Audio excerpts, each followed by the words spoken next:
Hello everyone, welcome back to Rob's Gaming Table. I'm Mel, and today on the channel I'm going to be painting some more of the Massive Darkness 2 minis. Today I'm going to be focusing on the other two roaming monsters. We painted there's 4 of them, we painted 2 of them in the previous stream, and I'm going to focus on the other 2 in this stream. Happy Saturday everyone, welcome. Thank you for joining me live if you are here. If you're watching later, welcome, hello, thank you. Elaine, thank you for becoming a producer of the channel by clicking the join button. Thank you, much appreciated. Brett, hello. Brett says, heading to the park with the family. Mel, you always paint great and have such a positive atmosphere. Brett, thank you so much. Enjoy the day with your family. Thank you. That's awesome. Yeah, so it's Saturday here, Saturday morning. Having my tea and waking up with you guys. We're going to be painting the other 2 roaming monsters again, like I said. Going to be focusing on using the speed paints to get these minis painted quickly so we can get them to the table. We are almost done painting everything in the base box. I have the bosses, which I'm going to do another stream for with the bosses. I think I'll do them separate. I think there's 2 bosses. I think I'll do them in separate evening streams.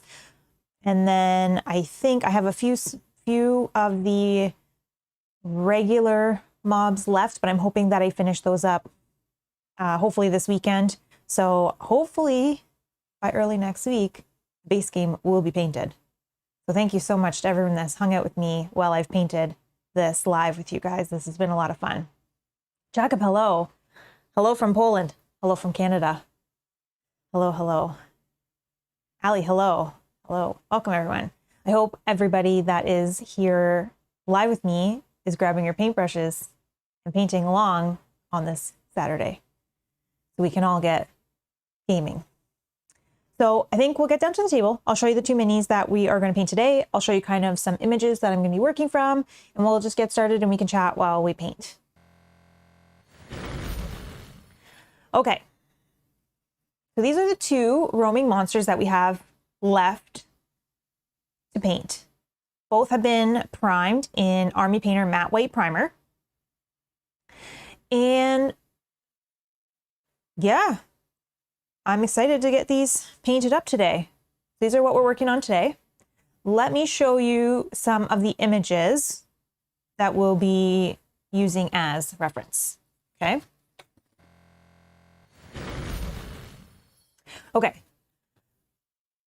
So looking at this one, it looks like we have the red or orange wings, bright orange wings.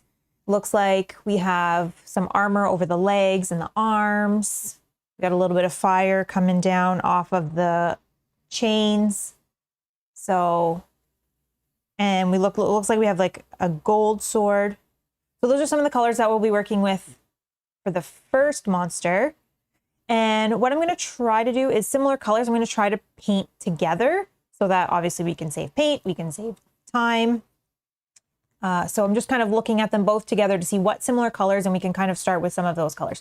So it looks like we have some reds, some off-whites, some gold, some fire, and some metal. They all have some sort of armor of some sort. So this is our first, our one. And then this is our other guy. So looking at this guy, it looks like he kind of has the pale skin with almost like a stone or a mech-like on top, almost is what it's looking like to me. I've seen this in images. I've seen this painted in 2 ways. I've seen it painted more of like the stone, and then I've seen it painted more of the metal, like a darkened metal. Also looks really good. And then again, he has the red, looks like he's got the red underbelly and a little bit of red on the ends of the arms and then inside the mouth. So some of the off-white colors will be the same that we can use for both minis, some of the reds. And then depending on if I go with more of a stone or more of a metal for the upper half, I'm still kind of debating on that, but I'm thinking maybe I'll go more of the stone. But then also even looking at the mini, it almost looks a little mech-like.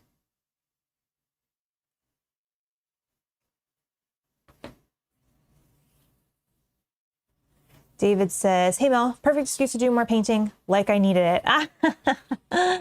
There's always painting that can be done, right? So grab your brush and let's paint up some minis. Glow effect fireball. Yeah, that's gonna be fun. Horizon Zero Dawn dinosaur. Yeah, it looks kind of like mech-like on the top, I'm thinking. So I might even try to do that similar to how I painted another game where I did the metal on the top, but then I used the speed paint. I used the gray or even the black, and I put that over top of the metal, and it really darkens it down, but it still has that little bit of shine underneath, so it does give you that darkened metal look. I think that might be what I'm going to go with, because I think that'll just also be bright on camera too, which will be different. So those are the two minis that we're painting up today. These are the two color schemes that we're using. A lot of similar colors, which is why I like to do minis that are similar colors in the same night or the same stream, so that we can obviously take advantage of using our paints. So this is what we're working on. So let's get back to the table. All right. Yeah, so looking at this one, it is, I'm going to just put it on one of these so it's easier to hold it up for you guys. Like when I look at it, it looks more robotic, mech-like on the top versus stone.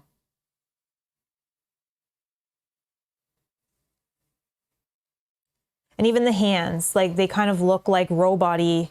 So I think that's the way I'm going to paint it up. I think so. Velko, hello, hello. Addie, hi. Good afternoon. Okay. So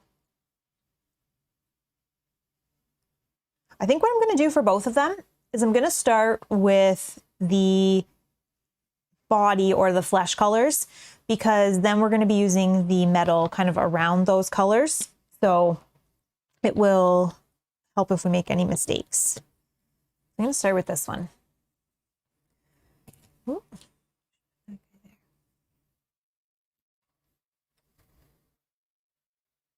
Okay.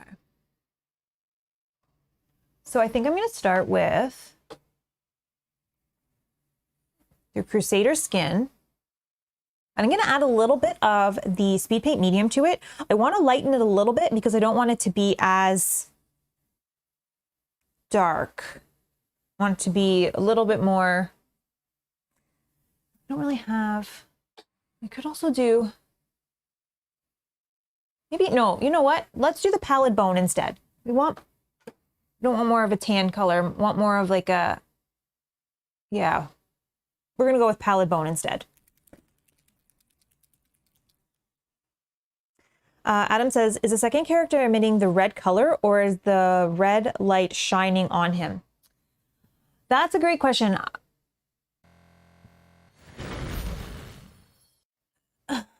That's a great question. It almost looks like it's shining from below him, which we can still kind of do a little bit of a dry brush of red in those areas, in the hands and like all of the underbelly a little bit, to give it that red underglow. I don't know. In looking at a lot of the images for this game, a lot of them had that red glow to them. I did do it on one of the roaming monsters that I did in the last stream, where I did on the wings, I did the red glow. I can do it on this one as well too, just to kind of, yeah, we'll be able to get the underbelly, I think, on him. So again, I'm not really sure, but a lot of the images from this game had that glow to it. Even I think, oh, let me click. No, this one doesn't really have it, but yeah, this one doesn't really have it. A lot of the other ones I noticed did. So we can try, see how much time we have.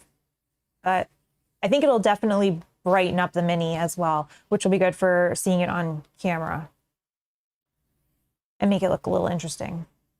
But again, it's probably just light shining on him. Not really sure. Or his belly is exploding fire or light or something, and that's why I don't know. I'm not sure. Okay, so we're going to use the pallid bone for all of the exposed flesh. This guy.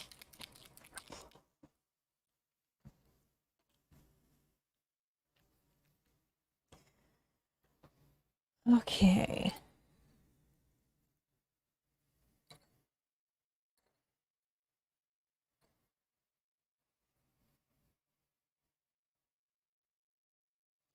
I'm going to use a size 3 brush. Oh, it has one little bristle. That's okay. Just gotta open the one I'm doing. So it looks like his face is all metal, so it's just going to be on the abdomen area and the arms.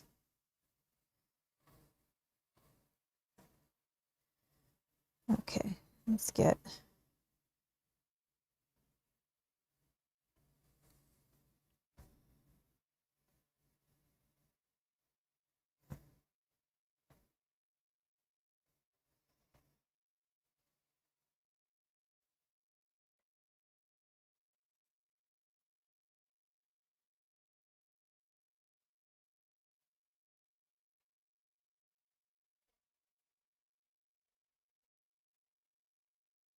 Just looking at where things end and connect, have an idea. So it looks like this will go all the way up the back to connect to the wings, and then all the way down to the legs to where it meets this metal.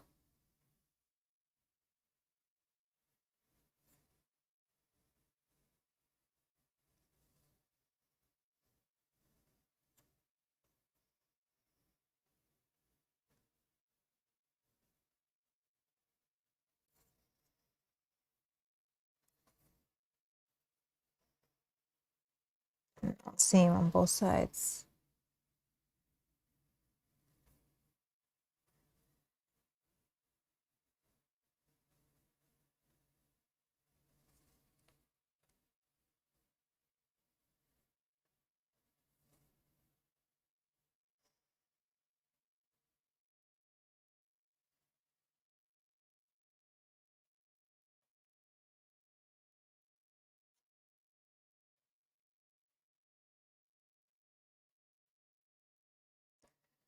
Sometimes I find it difficult with minis with big, huge wings to get in the areas behind.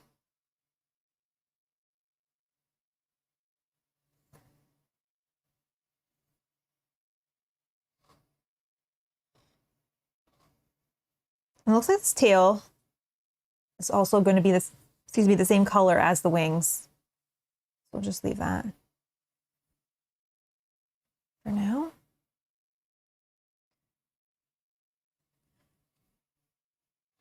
Well, it looks like the arms are actually metal until we get to the hands, on this side at least.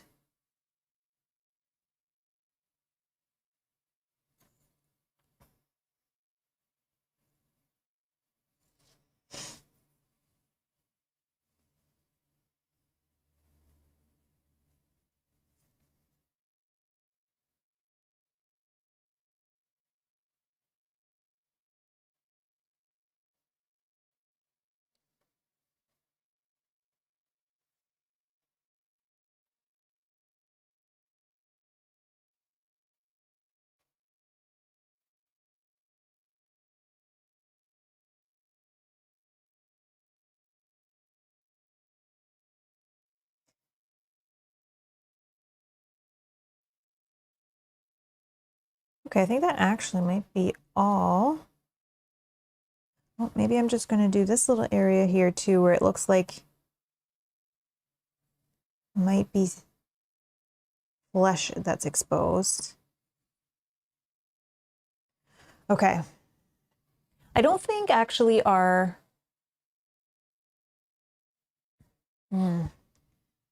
Trying to think of the underbelly for this guy. I don't think it's going to be the same. Maybe.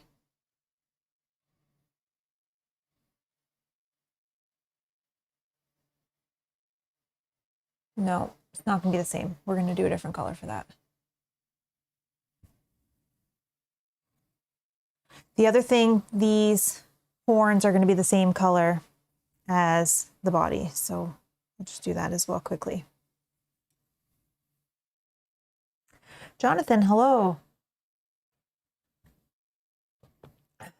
How's the painting progress? Looking forward to seeing this played.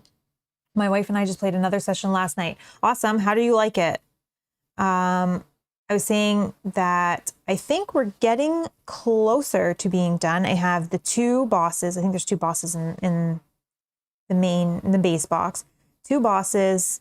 I have just a few of the minions that I have to do, which I'm hoping to finish up this weekend.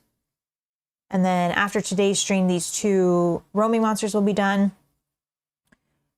And I think then I'll be able to start on the expansion.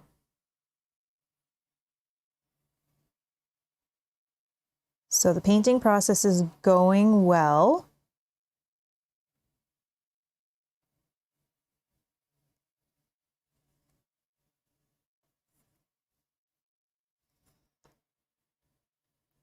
I want to do the bosses on stream next week, so, and I don't think we need the bosses for the first scenario, so. Beatles, hello. It's a morning mini painting awesomeness with Mel. Oh, you're sweet. Thank you. Thank you. Good morning. It is morning. I'm still waking up.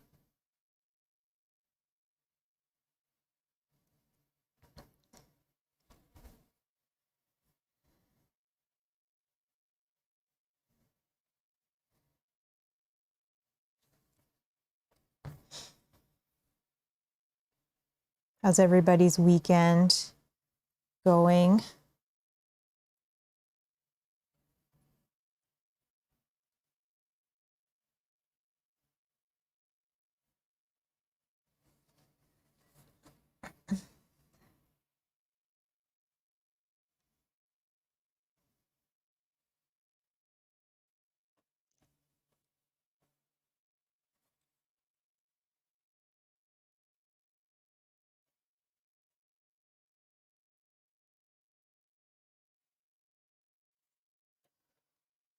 I just got to flip it upside down so I can get all.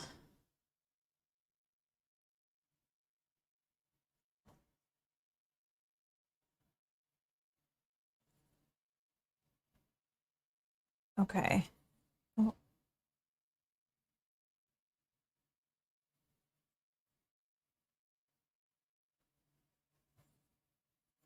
And these don't have to be too dark. That's fine.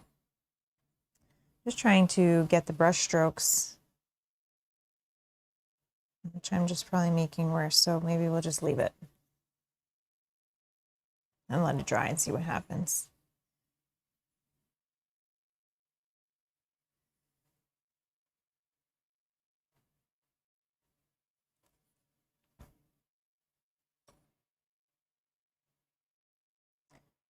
Yeah, I'm making it worse.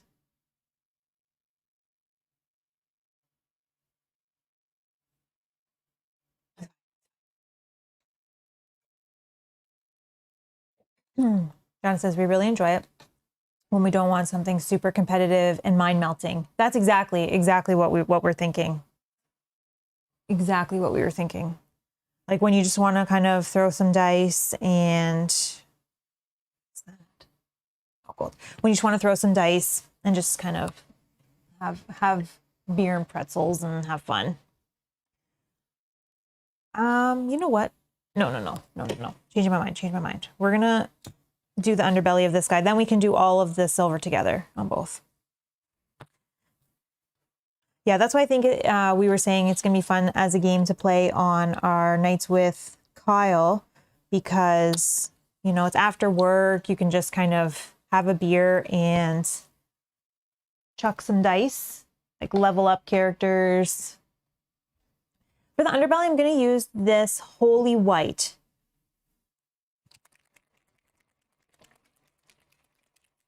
This weekend is going well for me, working on some songwriting and sleight of hand magic as well. May break out folklore later today. Awesome. Oh, sleight of hand magic. Sorry. I could read. You do magic, Beatles? Or are you trolling me here? That's cool.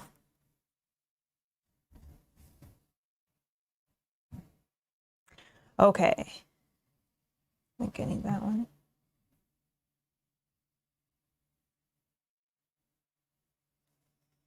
And I'm just going to do this on all of the underbelly, anything where the metal is not.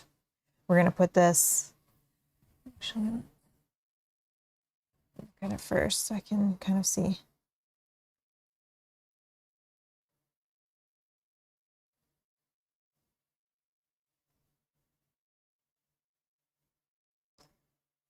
And if this is not dark enough, because sometimes when this dries, it might dry a little bit more white, I can put a little bit of a dark wash on it. You are a pro magician and musician. That is amazing. That is amazing. Please, if I ever meet you in person, show me a magic trick, because I'm fascinated by that. That's awesome.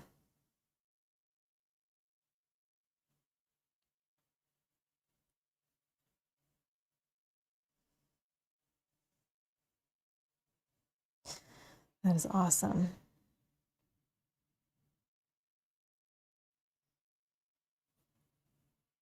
Do you play instruments as well, or just songwriter, Beatles?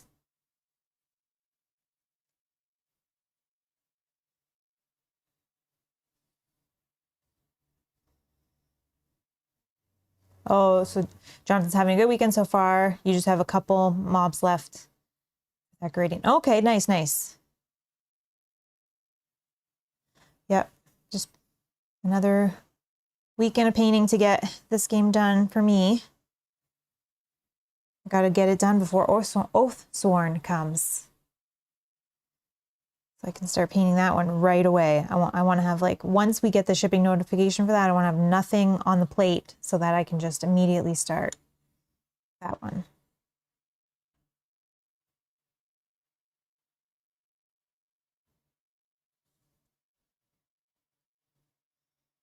And I'll try to do some paint streams of that as well, because I think those are going to have some interesting looking minis inside.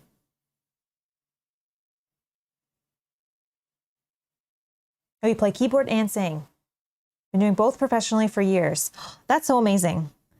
That's amazing, Beatles.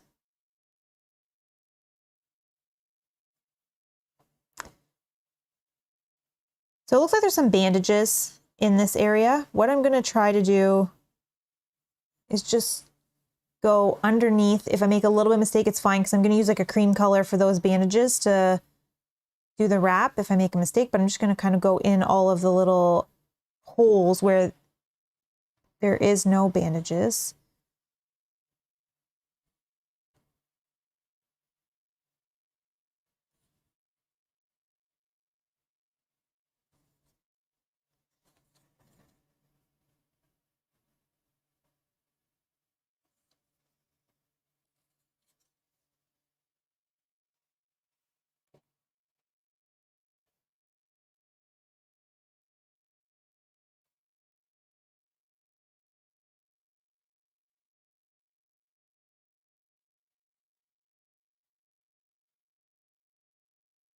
Okay, and then just under the tail.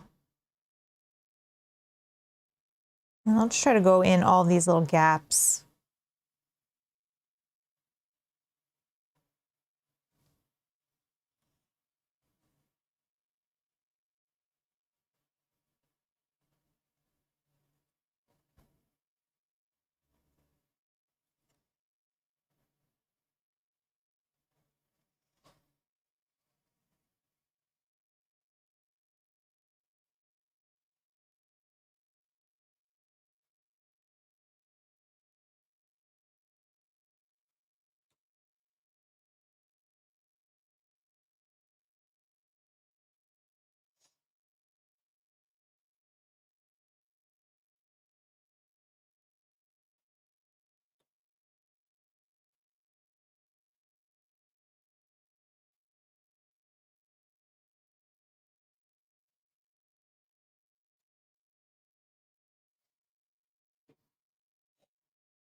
Oathsworn looks amazing. Yeah, I'm excited for that one for sure. Again, that's going to be a project in itself with all the minis that there is in that game. I think I'm going to have to pull some all-nighters or something because we want to play that game like so soon as possible because I'm so excited for it. So I don't want to spend like a month painting it.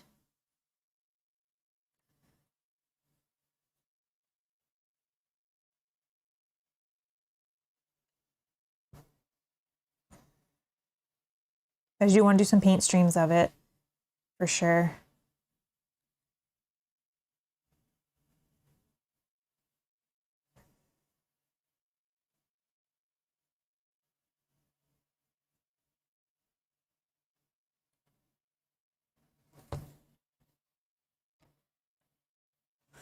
Larry, hello. Happy 4th. Looking forward to today. Awesome, awesome. Yes, it was Canada Day yesterday for our Canadian friends. I think it's 4th of July for American friends this weekend. So I'm not sure if Europe and that has a holiday, but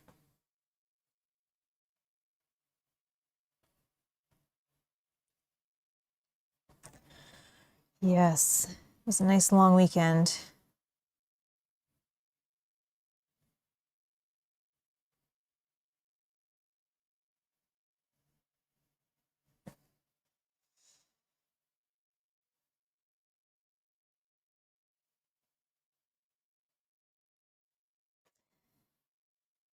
Rob and I got to practice a little bit for our stream tomorrow.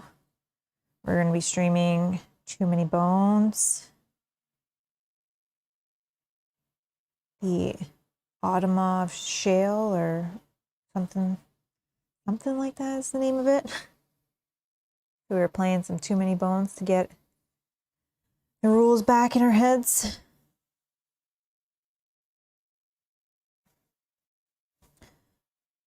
And then I don't know if anybody watched, but has anybody watched Stranger Things? We watched that last night, the new episodes that dropped. That was good. We won't give any spoilers in case people haven't watched it yet. That was fun. Always nice to have something like that drop on a long weekend.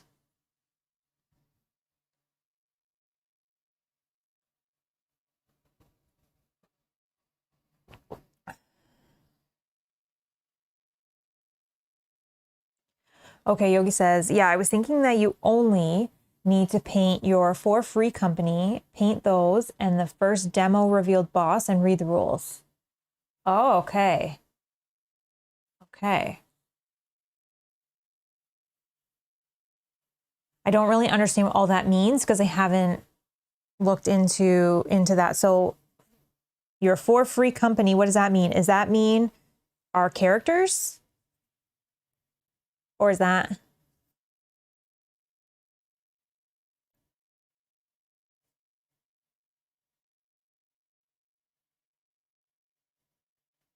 make my own miniatures and I suck at it. Oh, my painting skills suck as well. I have no patience, but I love it. Any advice? My advice to you would be to continue. Keep going. Keep going. If you love it, keep going. And one of the things that I've always said, and other people have said to me too, even when I first got into it, was that painted minis always look better than gray plastic blobs on the table, no matter what. No matter if you don't love the look of them, they always will look better. Always, always, always. Keep going. You can do it. Especially if you love it. If you love it, keep going for sure, because I think practice and practice and practice makes perfect, right? Or not makes perfect, but makes better.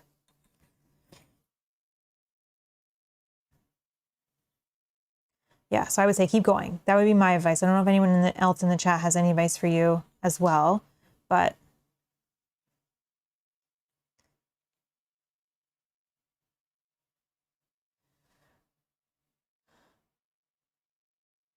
looks like you're too late to get Oathsworn. Oh no. Oh yeah, because I think it's delivering, starting to deliver now. But maybe some games do like second waves after the first wave comes out. So maybe after this wave of shipping, maybe they'll do a second or another Kickstarter. Maybe you can get in on that one. Or if your local game store did any store pledges, maybe you can get one of those. Green Ranger, thank you for subscribing. Welcome, welcome.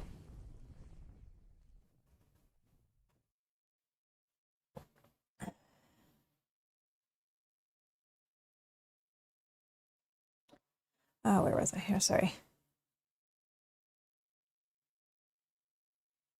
Oh, if you're attempting to minimize your painting, you pick 4 characters. You have to play with 4? We can't play just 2 characters? So you don't have to paint all of them, yeah. Oh, we have to play with 4? We don't love that, but okay.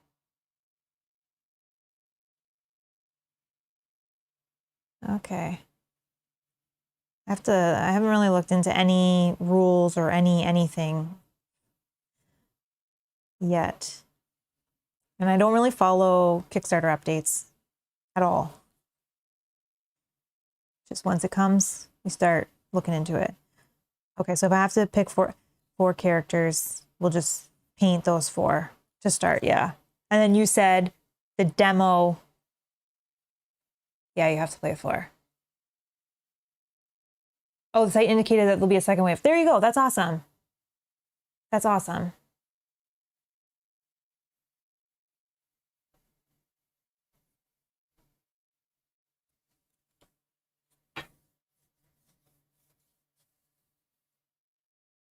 Green Ranger says, hi, I'm new in board games. That's awesome. Well, welcome, welcome. There are some very experienced board game enthusiasts in the chat if you have any questions. That's awesome, welcome. Green Ranger, what game was it that brought you into this hobby if you're new to board gaming? What was the game that introduced you and brought you in here?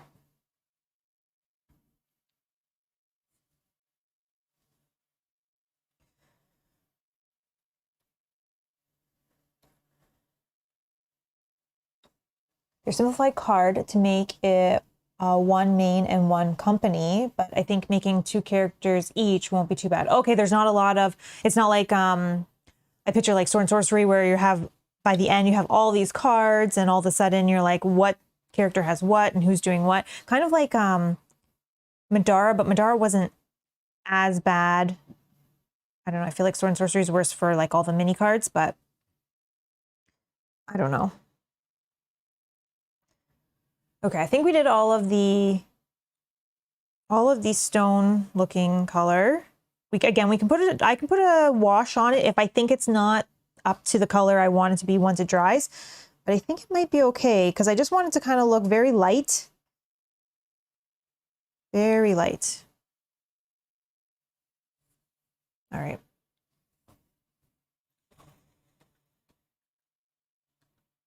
I started playing board games this year. The first board game I played was House of Betrayal. Okay, we played that at my brother and sister-in-law's. They love that game. They purchased that one. We don't own that game, but we played it with them. That was fun. Oh, Beatles, you're so sweet. Oh, it stuck to me. The best board game channel on YouTube. Beatles, you're very sweet. Thank you. And today, the Gloomhaven. Oh, you played Gloomhaven? Nice.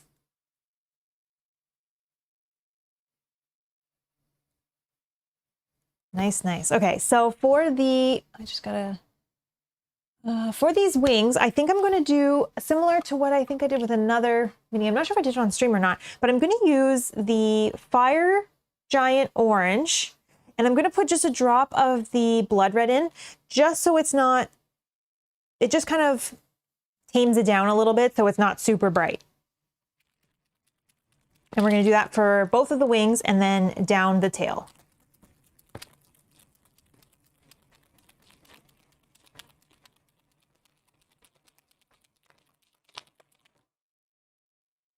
Interceptor 23 says, my characters that I create all look the same, pose like. Makes sense. Yes, that makes sense. How do I move my roadblock? I don't create minis, like we don't 3D print any minis. So I don't have any answers to you on that one. So someone in the chat might be able to.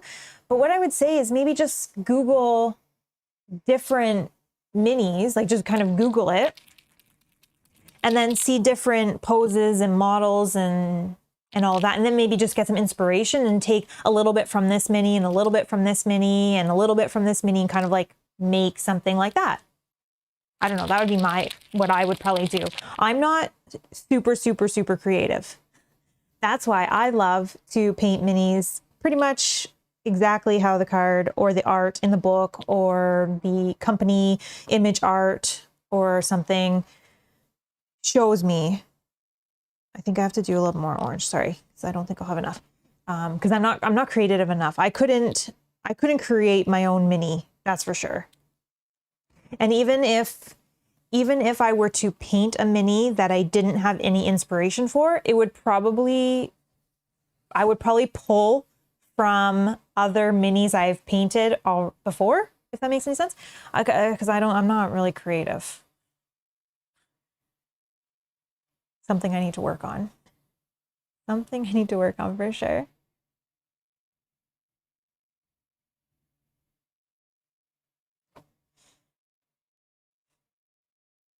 Board game is fun, but it's so expensive. I think, yep, that's exactly right. But again, you don't have to buy every game, right? And especially if you're new. I think Rob said it before to someone else before, but like when you're new to board games, you're kind of like in that honeymoon phase, right? Where like you feel like you need every game. Every game is so cool. Every game looks awesome. But you don't really need to do that. Pick a couple or pick one or two, play through it, see if you liked it, kind of find mechanics that you like, find publishers that you like, find styles of games that you like, and then just kind of slowly build out your collection. Because board games, you are correct, are very expensive.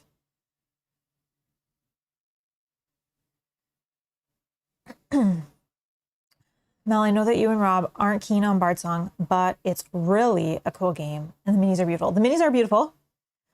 Tell me why it's a cool game. What makes it cool? To me, it just it didn't grab me in what I've seen, but I don't know.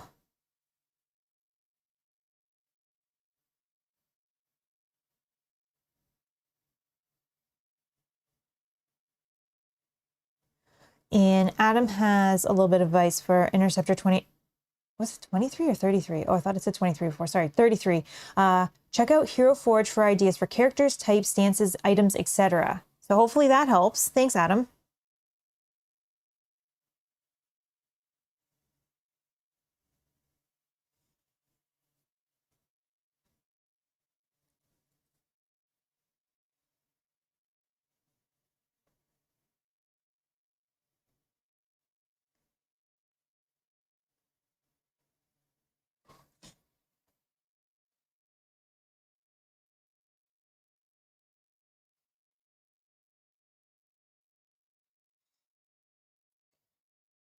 A lot of the minis in this game all have big, huge, bright wings, which is going to be awesome for above shots on camera. Cynthia, hello. Hello.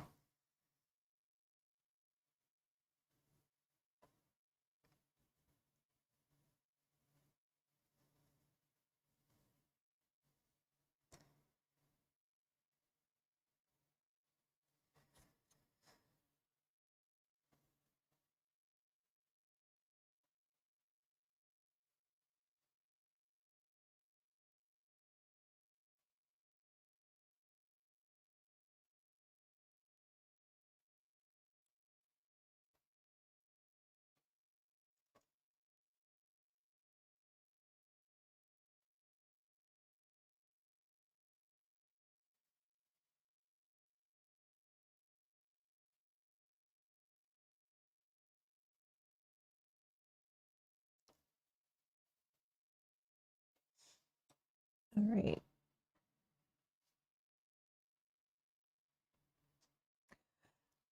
I like Birdsong because it combines the streamlined feel of massive darkness with a deep narrative familiar to Lord of the Rings. It's an epic campaign with tons of replay value, but it takes a lot of space.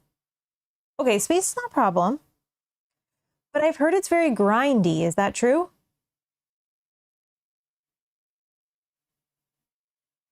Which is fine in a game. I don't know that it'll be a good, like, you don't want to stream just grinding through to try to level up. Maybe you do, I don't know. I just don't know if that'd be boring. I don't know. When I watched it, it just didn't grab me. I don't know. Like, Rob and I kind of looked at each other and were like,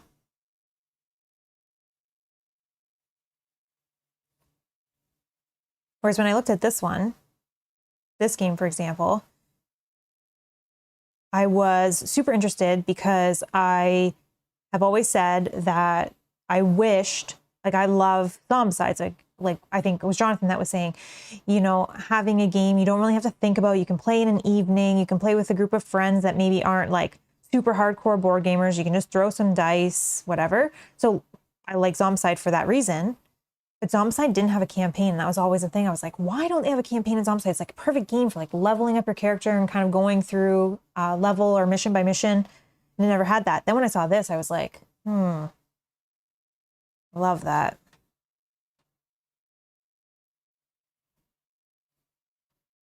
And maybe Birdsong has that as well, but I don't know. This one just grabbed me more.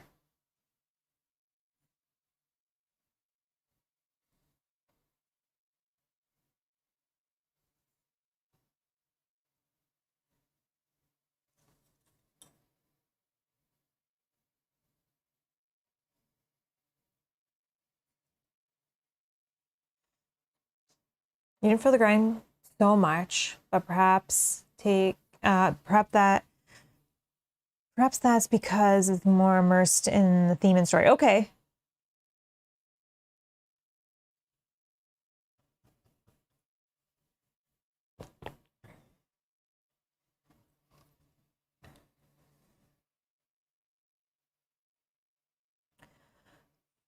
I don't know. Maybe one day we'll own it. Now, I'm never going to say never because we don't usually ever say never, but I don't know.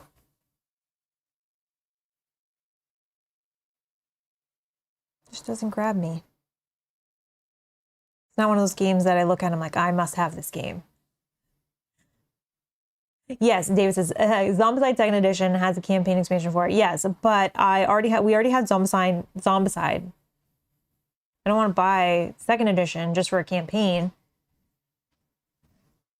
right? Because we already have the game. I know there was some like updated things in that, but and that's super late. Like, how many Zombicide iterations were there before they did Second Edition and had a campaign?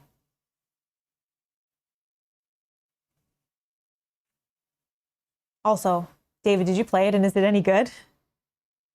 Or is it find the green X and then it opens the green door and exit?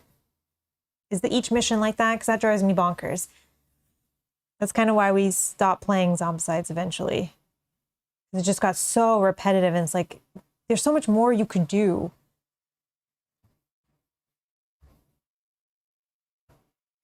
But just felt like everything was the same. Every mission was the same.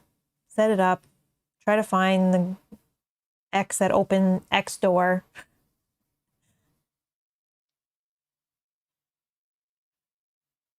Thanks to you, Rob, I got into Folklore and it ended up buying the expansion and the creator kit. Folklore is such a brilliant game. Yeah, Folklore is interesting for sure. It's definitely very fun. Definitely very fun. We had a lot of fun with that game. We were very lucky to have that sent to us by one of the producers of the channel, Dustin, who had painted it and everything. So it looked beautiful. But yeah, that game was a lot of fun.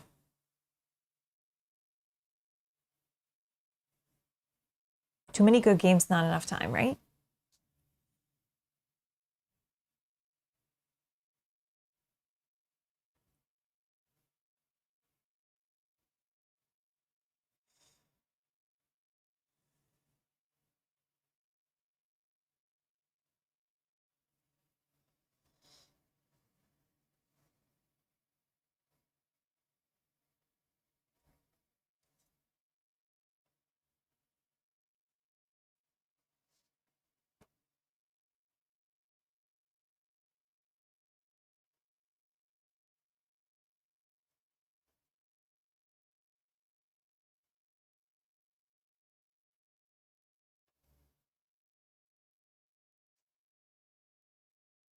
Oh, you haven't played it yet because I'm still painting, but from the looks of the campaign book, there's a few scenarios with different objectives and some that are samey with all, okay, with all over arguing story. Okay, interesting. Interesting. Yeah, I just found that was Zombicide, right? And I don't know if anyone else agrees. Just in later iterations that they did, it was very much samey, where it was like, okay, get to this door, find the blue objective, get out the blue door. I just thought it was like started to get boring after a while.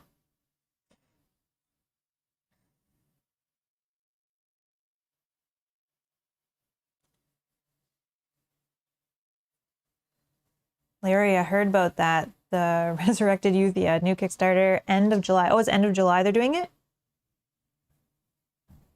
I heard about that. That's great for anybody that wants the game.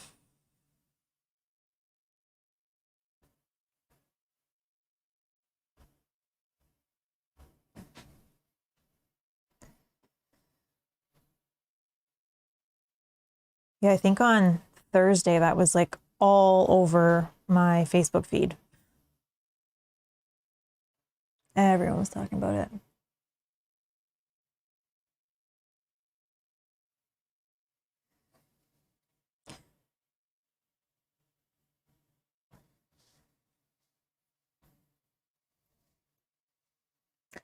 Adam says, Mel, I'm painting Imperial Assault right now. What are your thoughts on the game? Well, I'm not sure if we're going to be doing kind of like our thoughts because we have our finale episode on Monday. You could set a reminder for that if anybody wants to watch the finale of that. I don't know if we're going to go through our thoughts on it at the end of that campaign, so I don't want to say too much.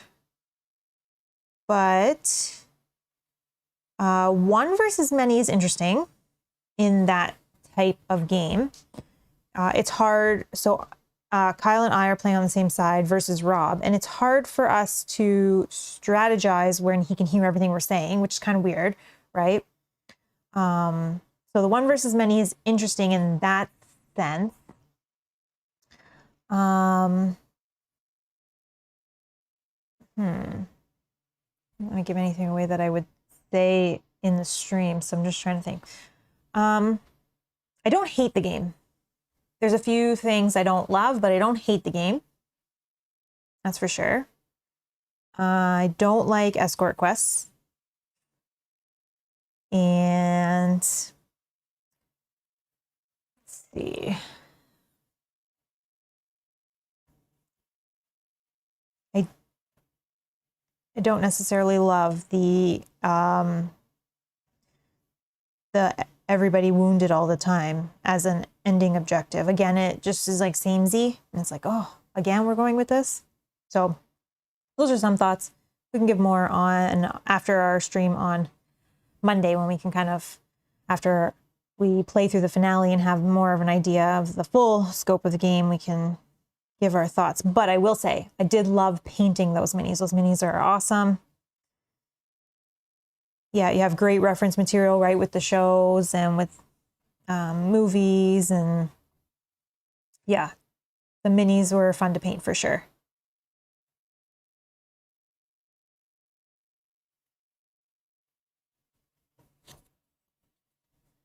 And I'm looking forward to seeing how it ends. So I'm looking forward to Monday's stream, see how the campaign ends. But another fun beer and pretzel game is Thunderstone Quest. I think we have that game.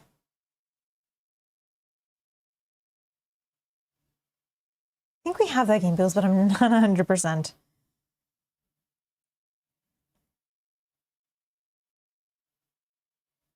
Sounds very familiar.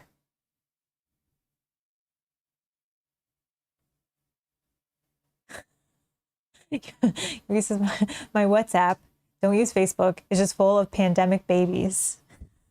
Oh, that's funny.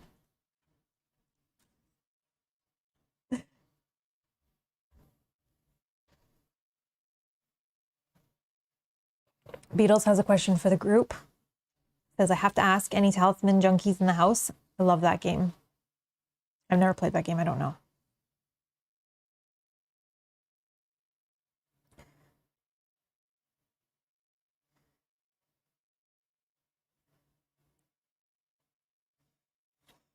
Okay, I'm going to see if I can kind of move this sword just a tiny, tiny bit just to get into this. There we go.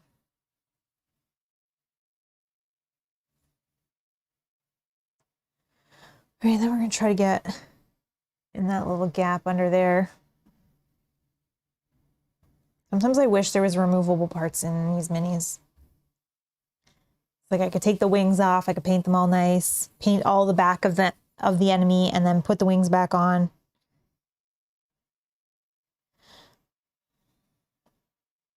I know we're not playing the type of games that do that, where we're having to cut the minis out of sprues and put them together. But sometimes I just wish just some pieces were removable, just for painting purposes.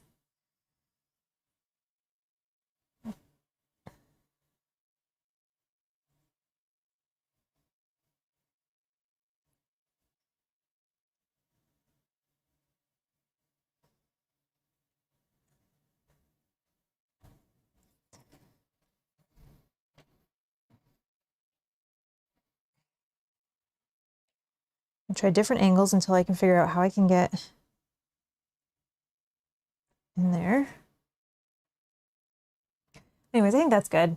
Good enough. Doesn't have to be all the way in. No one's gonna inspect it.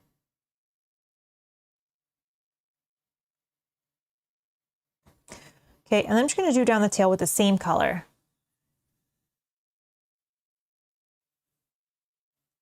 You can detach the arms, etc. from Oathsworn minis, paint them and reattach. You can? Yogi, you blew my mind there. I didn't know that. Again, I don't look into that kind of stuff until I get the game. I don't follow updates or Kickstarter stuff. That's awesome. Okay. And is that that's probably just for the bigger minis, right? I didn't know that.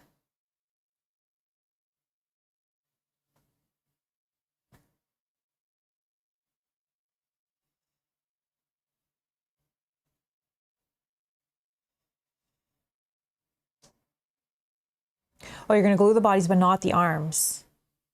Okay, interesting. I didn't know that. I'm going to have to look into this, get some ideas and inspiration before it comes. Start my research on how I'm going to paint them. Also make sure I have all the paints that I need, or I think I need.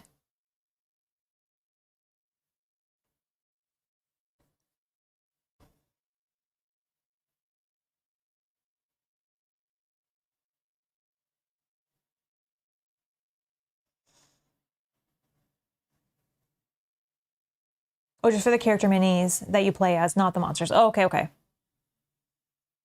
Well, usually the characters are not the ones I need the removable pieces from. It's like the bigger enemies like this. And they're not in sprues. That's good. That's good. I think I've seen that.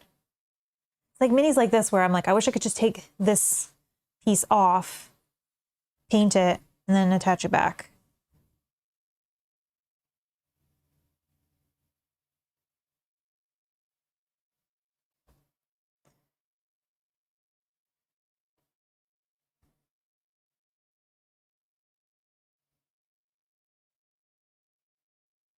Yuki, I don't know what that means. They are HIPS. What's that mean?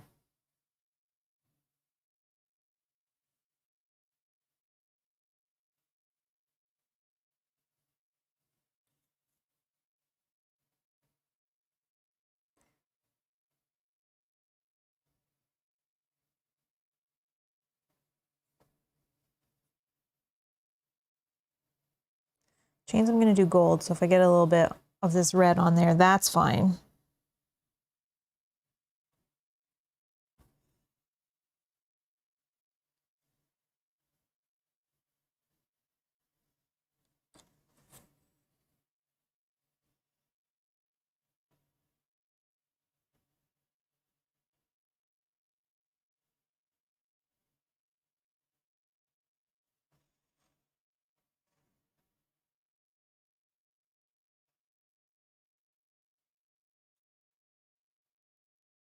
Oh, okay, okay. High impact polyurethane like the disseminates. Okay, the plastic. I see, I see.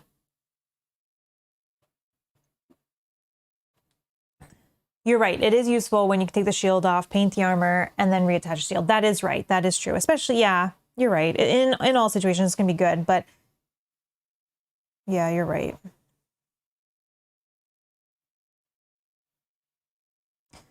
Okay, I'm getting more and more excited. Yogi, I think you said you got a shipping notice, right, too, for that game already? Is that right?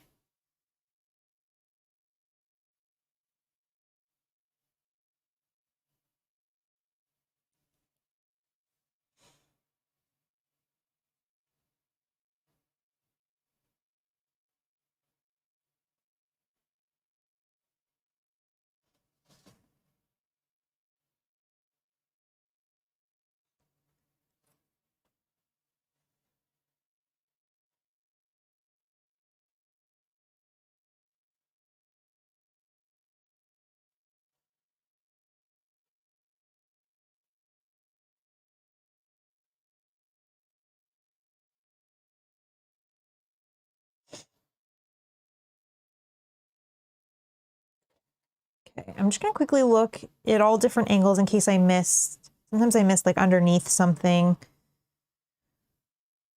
I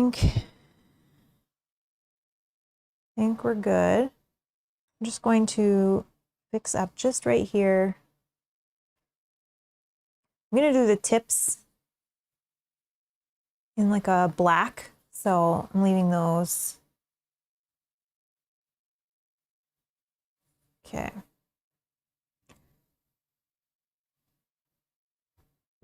Okay, so we'll let all of that dry and we'll start doing some of the metal on our other friend.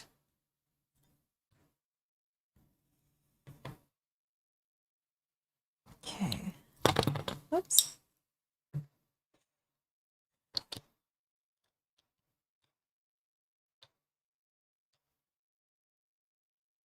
On the wrong side of the comment sheet, so probably like not next week, but early the week after. That's not bad. If it arrives this week, I'm playing it. If not, probably Nemesis Lockdown. Oh, okay. Did you paint Nemesis Lockdown?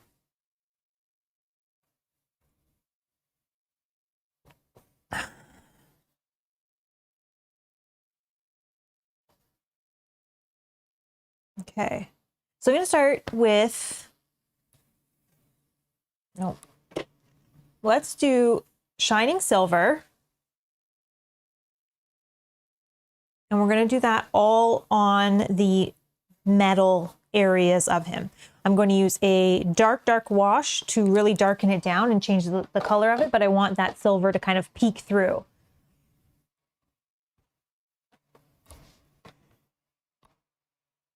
Okay.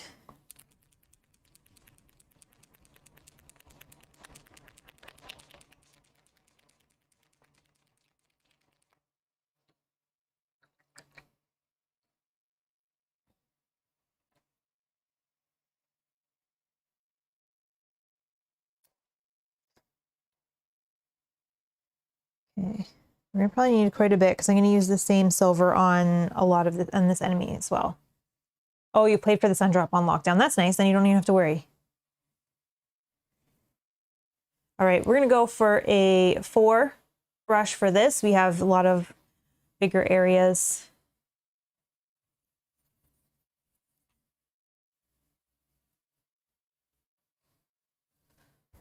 Just change my picture. All right. And I'm just gonna start slapping this on all the metal areas. I think there might be some bandage at the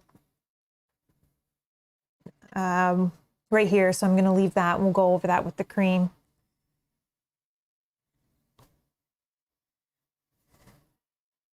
Too many minis, yeah, exactly.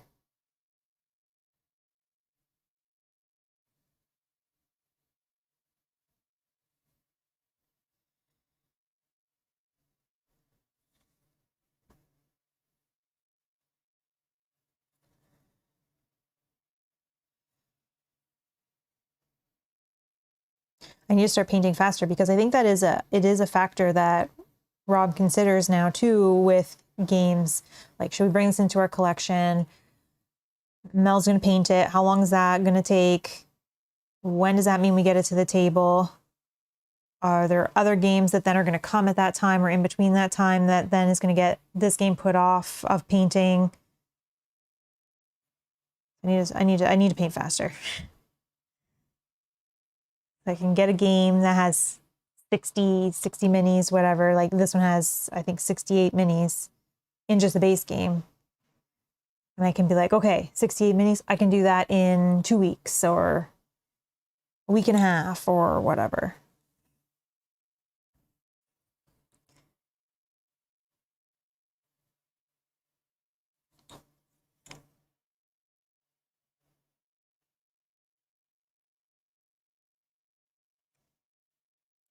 I think I have gone faster with the speed paints, but I'm still slow.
Now we'll get to the bigger areas, which should be faster.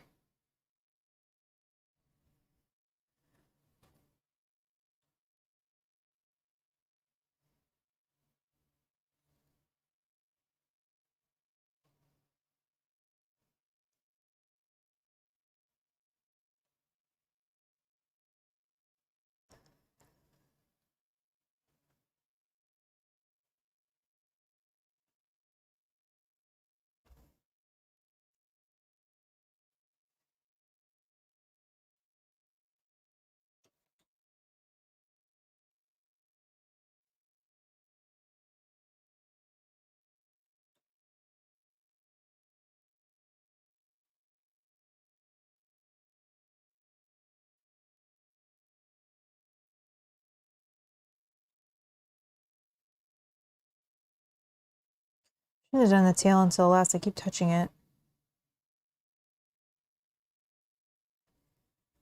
Brian, hello.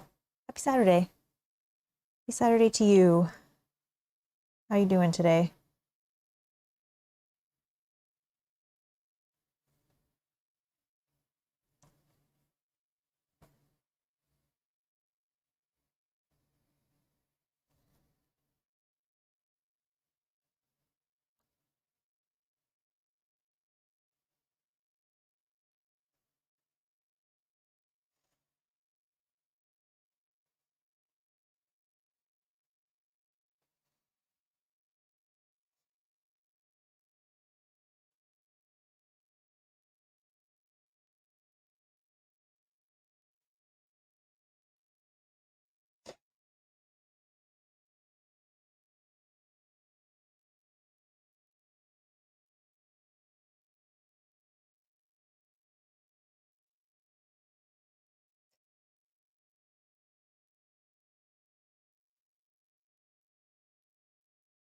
Initially, I was looking at this sculpt and was like, meh, that's okay. But after starting to paint it, it's actually cooler than I thought.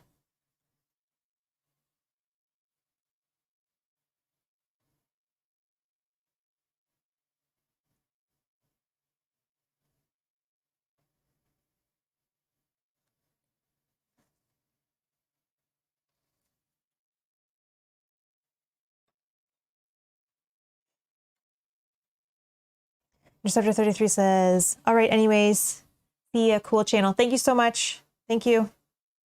Have a good day.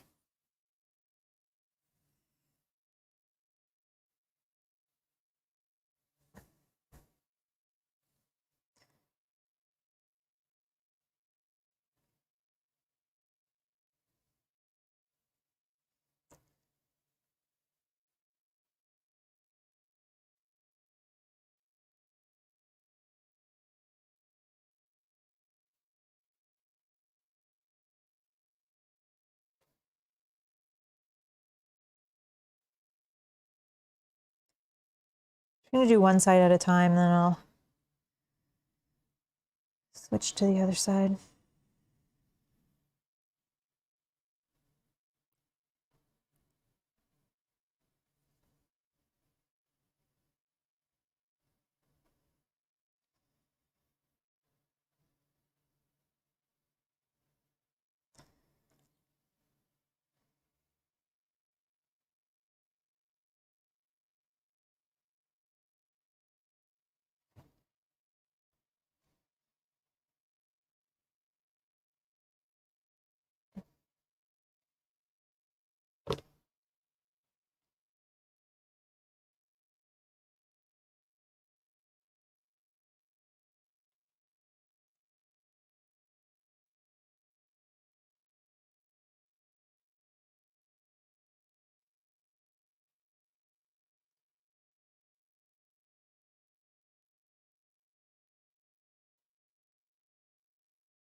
I'm going to avoid these tentacle-like things that are coming out of the mouth. I'm going to do those in like a blood effect.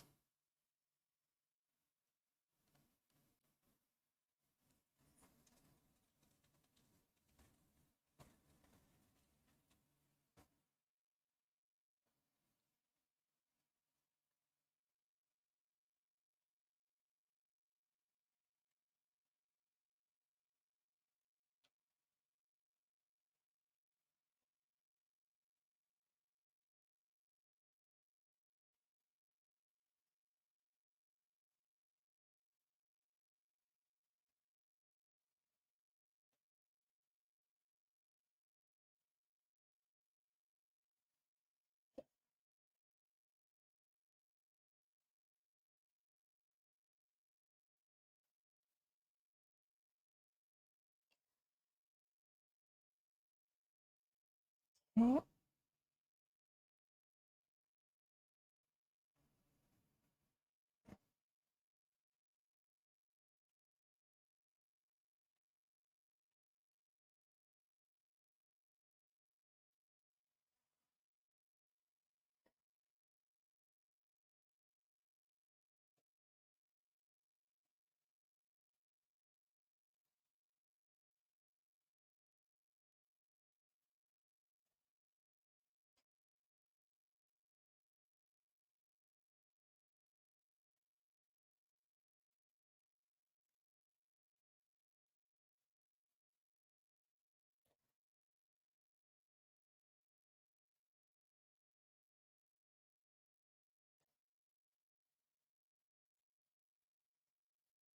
Okay, try to get all on the inside here.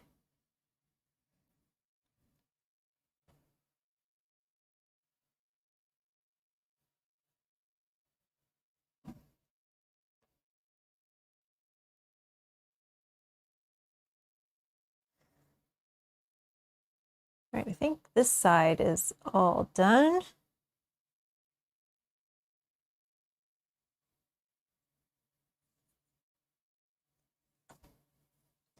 Yep.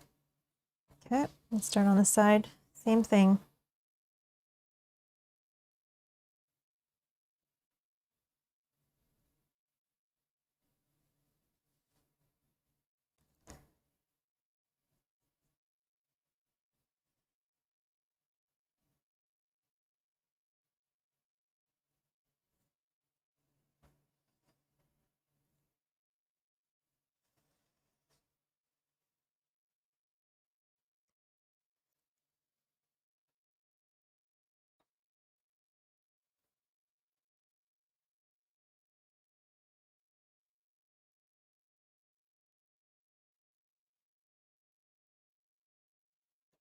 kind of hooks underneath him. So just trying to do all that as well.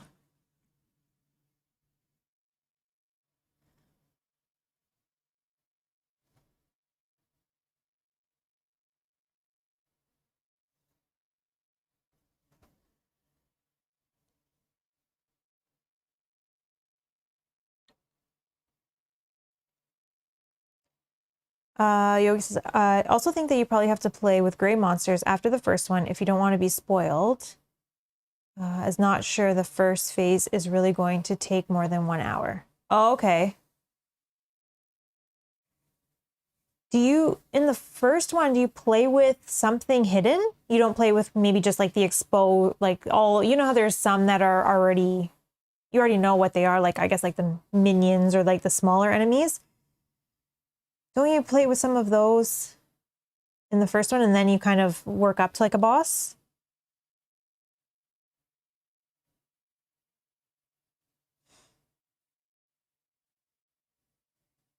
That was one of the things that I was talking with Rob about too, is how I'm going to even paint that game. And I think I might. Now, when you say be spoiled, Yogi, I might be spoiled of the sculpt of the model, but I'm not spoiled on anything it does. I guess unless I'm looking at the card. But if I'm looking at an art card or a card for art, like if I'm looking at, for example, if I'm looking at this card because I'm painting this mini, I'm not really looking at any of the text on anything. Oh, everything is hidden. I thought there were some that were open, that were known.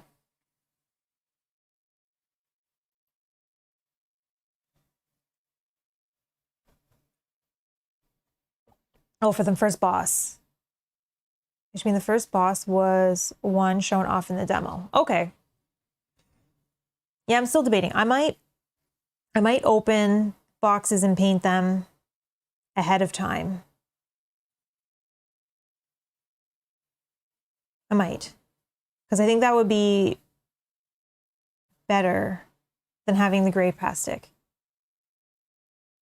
And that's, yeah, that's what you're saying too.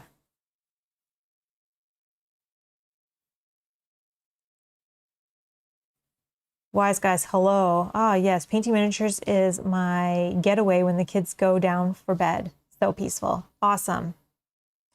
Yeah, it's definitely relaxing and rewarding at the same time, right? When you're done, yes, I did that. I can play with this. I can play this game now. I have to say, painting a whole game is very, very rewarding, very satisfying. Especially when you take like the lid off the box and it has like a tray of minis that are all nicely painted. You're like, yeah.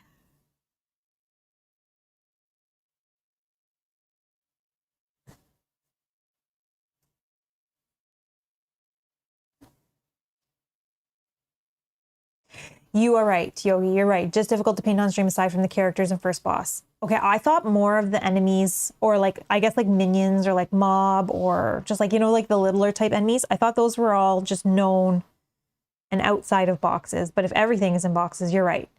There won't be much on stream then. Thank you for letting me know that.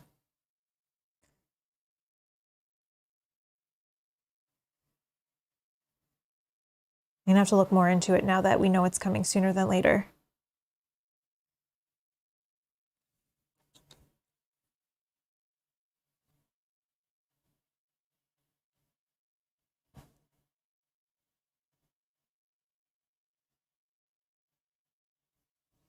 I also have to say, I love how excited everybody is for Oathsworn. Like every paint stream, all the time, everywhere, people are talking about it. People are super excited. People can't wait to get it. People can't wait to play it. Hopefully it lives up to the hype for everyone and people aren't disappointed.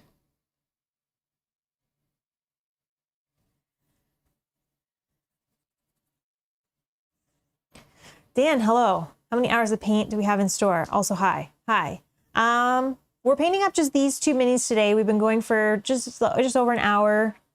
This one is, I'm going to say he's like 90%. No, let's say he's like 75% done because we do have some washing and all that. And like some, little things we need to do. This one, maybe 45% done. So I would probably guess 2 hours left, I guess. I feel like I'm talking more than I usually do, so.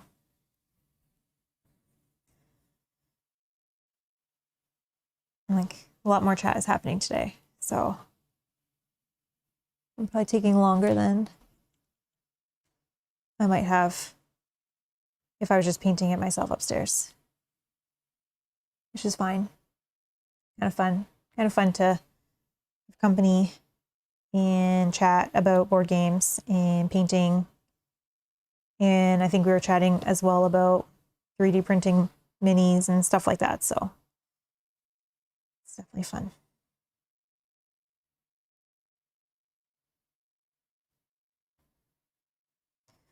All right, we got one arm left. One robot arm left.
Okay.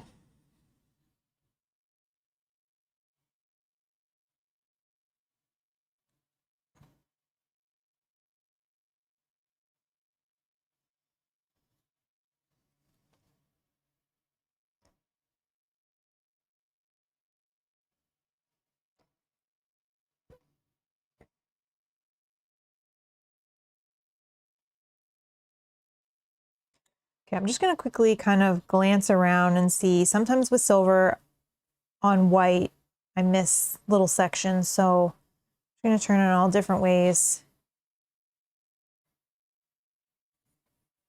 See if there's anywhere that I missed. We're going to go over this with a very dark wash.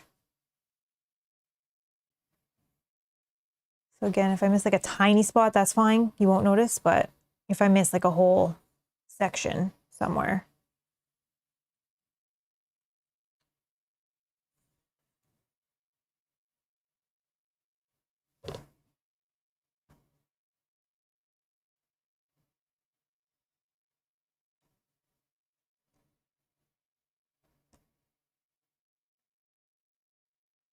Okay. I think that's good for now.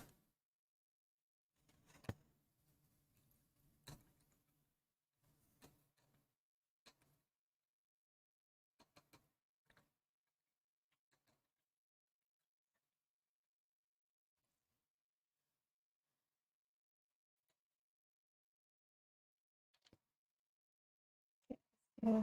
It's gonna dry all that. We'll let all that metal dry. And then we'll do the armor on her.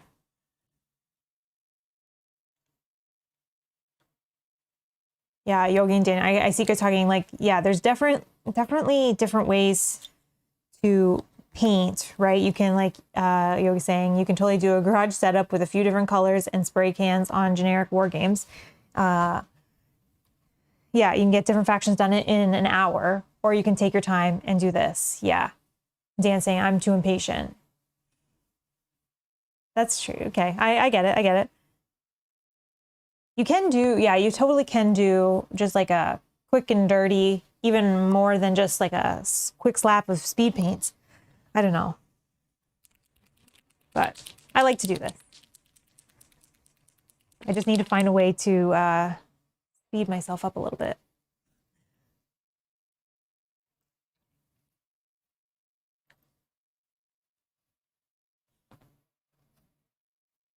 Okay, I'm going to get a little bit of a smaller brush for this because we're going to be doing smaller areas of armor. So I'm going to just use a size 1 brush. Okay, back to my... So it looks like it's just the top half of the body and the legs that is using this.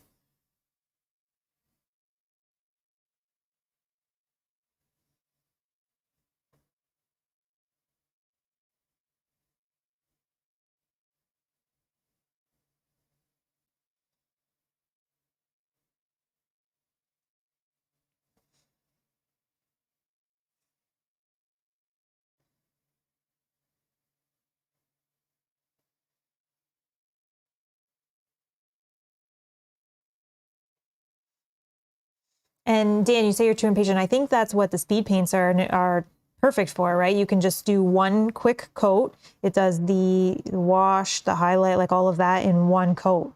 So you just prime it, speed paint it up, and you're good to go.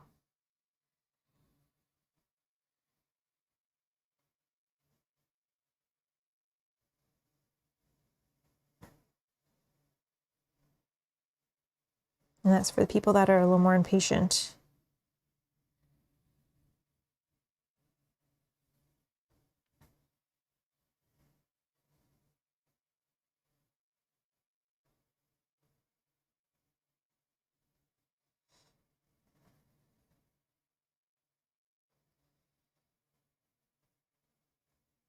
I'm not very impatient. I could spend like 6 hours painting this mini.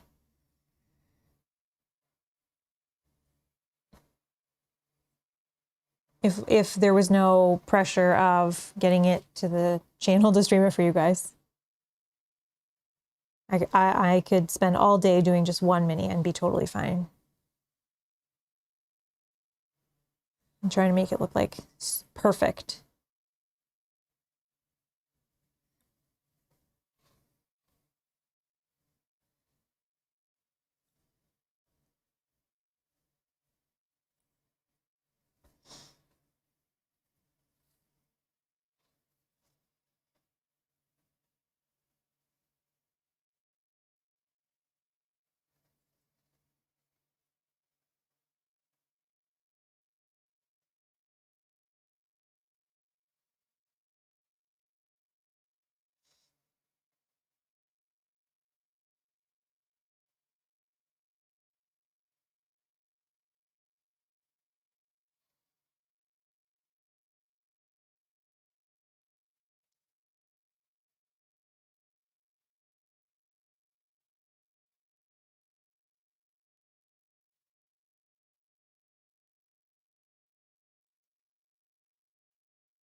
Yeah, I am painting at my own free will. Don't worry.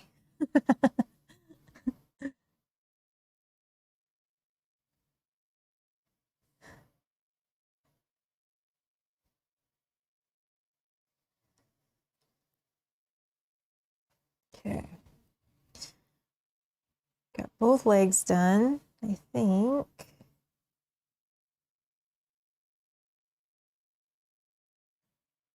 Oh, I'm gonna try to get that off quick before.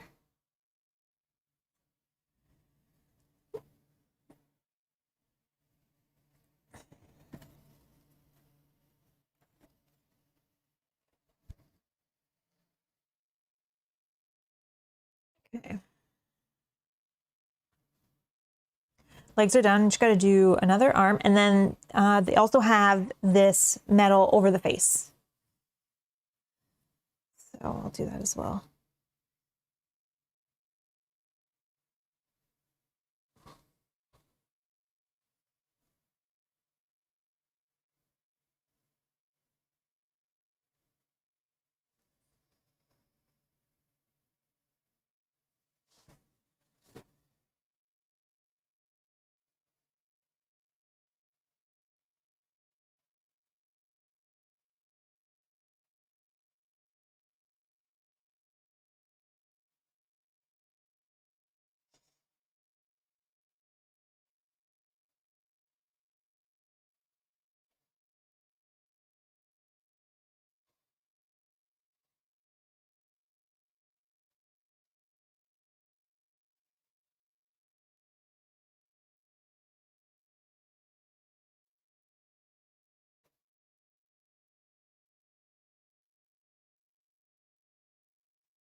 Kind of an awkward area here.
Again, this is where the detachable wings would be nice.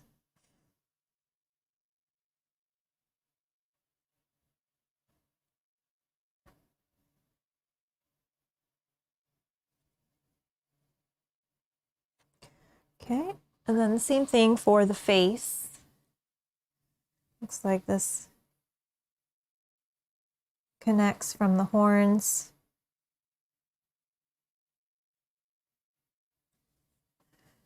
right to the face.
All right, I think we got everything.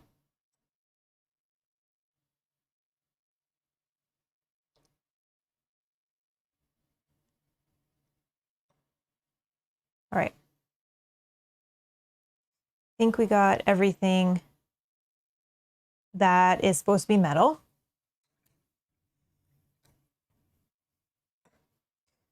All right. I'm just going to very quickly refill my tea very quickly and run to the washroom. When I come back, we'll do some of the gold and we'll do the draping belt and things like that. And then we'll start doing some washing and all of that. So give me like 2 minutes. I will be right back.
Okay, I'm back. So I think I'm gonna go with, so we're gonna start doing some accents on this one. I wanna let this one fully dry because we're going to, oh, and I'm just seeing as it's spinning, sorry, just where I missed a little bit of that silver. Okay. I wanna let this one fully dry before we do the dark wash on it at all. So I'll leave this one for a little bit longer while we continue to work on this one. I'm gonna start doing some of the gold accents. So I'm going to take Greedy Gold. We're going to use this for the sword. We're going to use this for the chain. We're going to use this, I think as well, yeah, for all of the horns that are coming out of the shoulders and the hips. And that's what we're going to use for this. Yeah, that's good.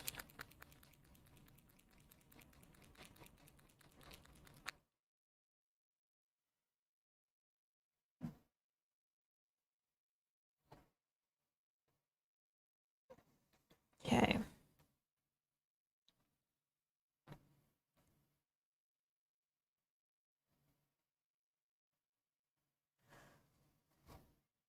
All right, I think I'm just going to start from the top on this one, doing these horns first,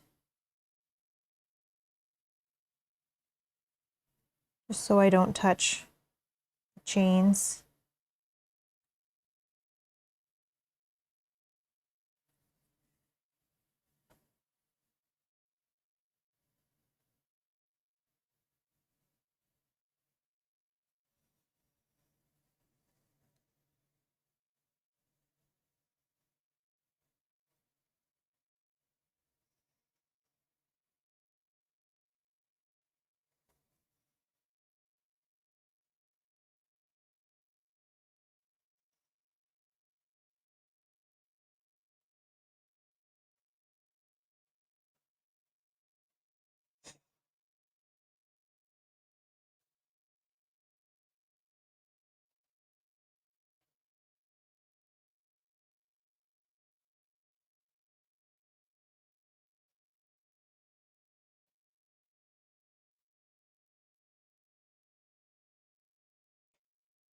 To go just at all these different angles to make sure I got everywhere.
Okay, so we have our first set of horns are done.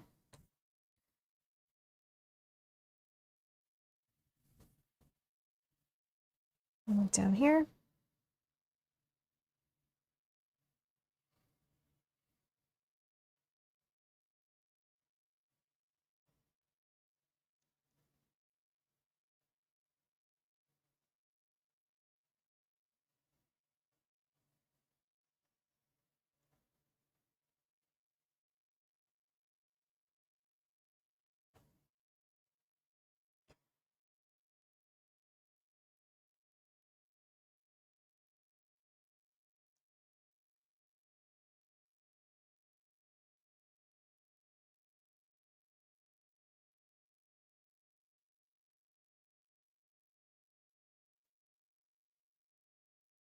Sometimes I find with gold, you have to do 2 coats. But we'll see what this looks like once it dries.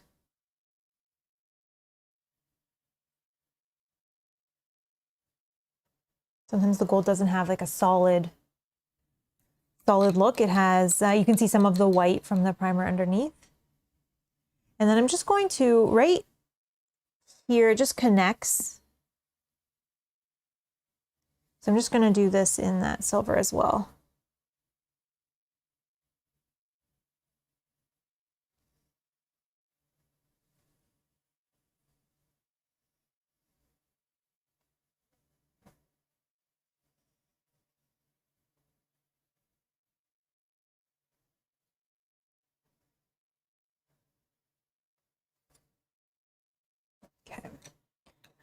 And then we'll go to the other side.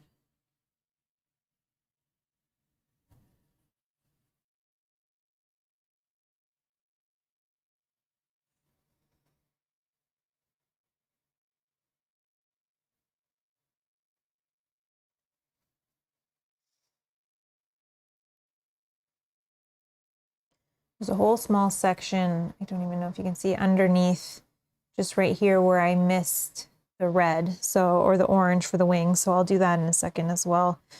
Fix that up.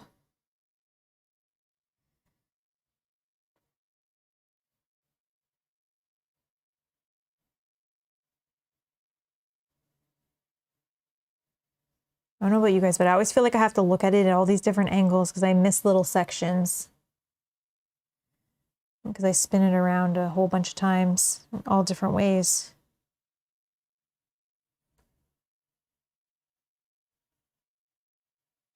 All right. Just gonna fix that orange.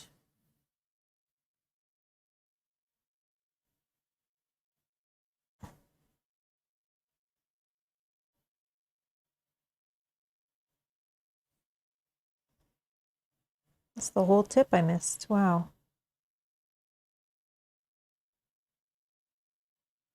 Okay. And then there was a small connecting piece that I need to do in the silver as well back here.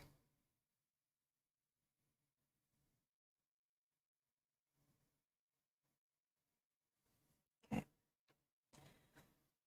Sorry. So it looks like the whole sword, including the handle, is all in gold. So we're going to do gold for all of that.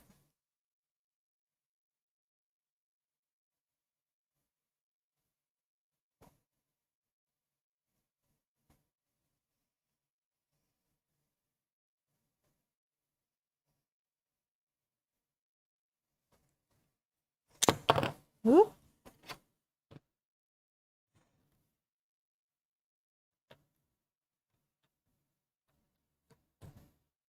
This one is like just barely fitting into the holder.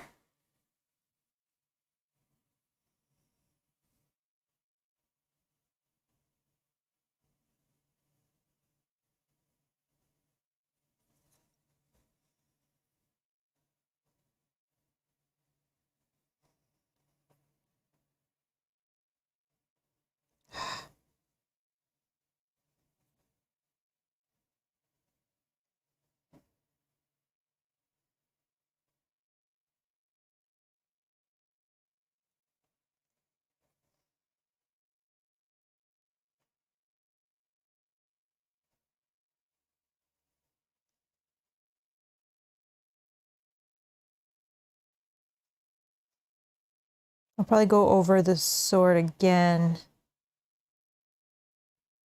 just so it's nice and shiny. We don't see that white through.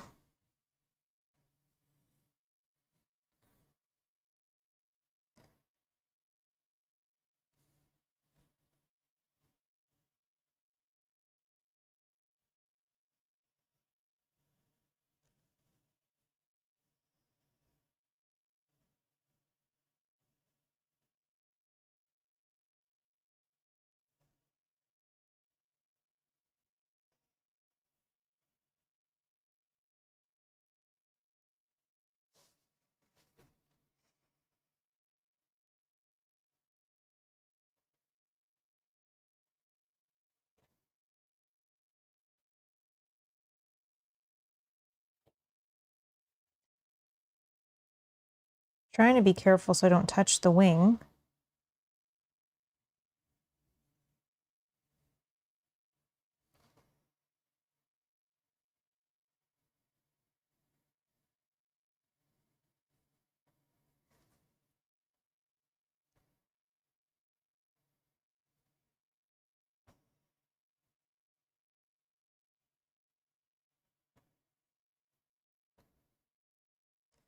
And we'll do the handle as well on this. I'm thinking that I might do, when I do the wash over the metal, I'm going to probably do just over the handle of the weapon, just because that's where there's some detail. We'll leave the blade shiny.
Okay.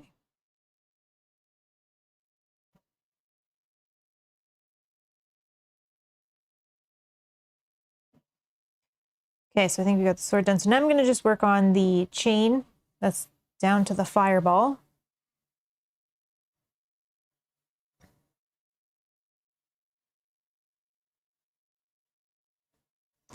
And this one we'll do a wash because that will fill in some of the little circles, which will make it look like it's got holes in it. I'll put some shadow in there.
Okay, one side is done, and we'll go up the other side. I think the gold chain actually looks really cool.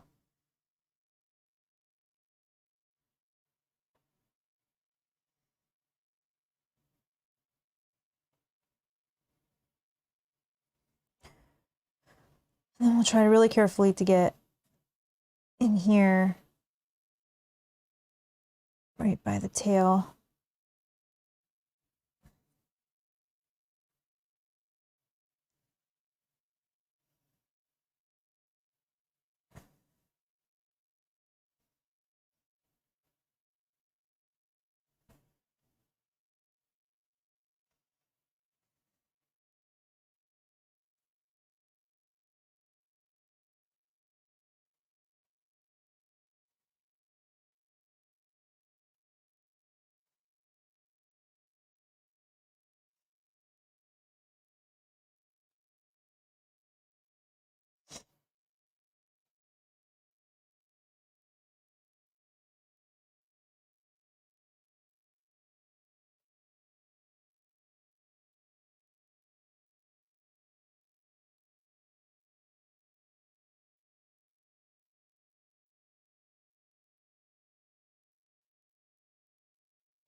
Okay, and then just down to this fireball that he's swinging.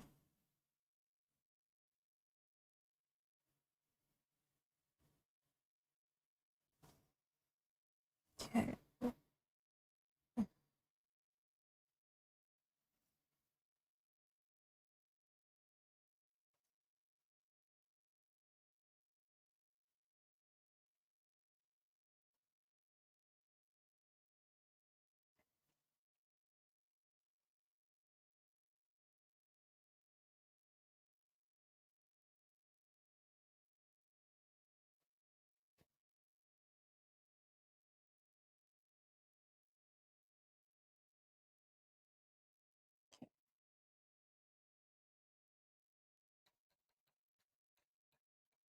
I think what I'll do next is, it looks like the belt buckle is, oh, let me actually just connect that little piece.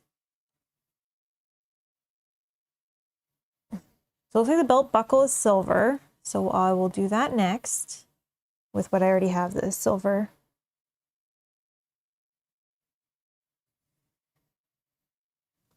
And then it looks like the drape that's coming down the front is white. So I'm just going to use the same holy white that I already have in my well from the ghoul that we've done. So I'm just going to use that since I already have that out.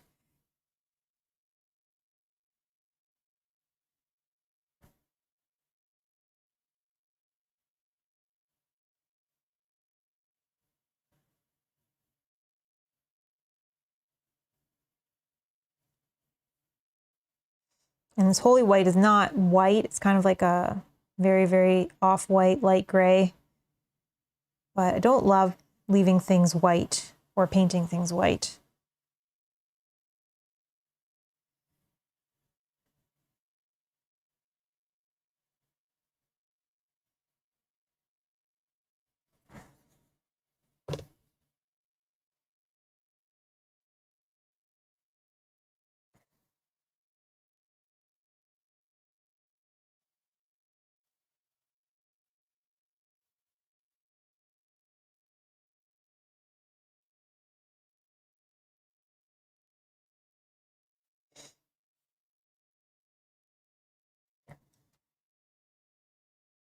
Okay, that'll dry a lot lighter than it is. Okay. I'm just going to take the matte black and I'm just going to do the two tips with that.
Okay.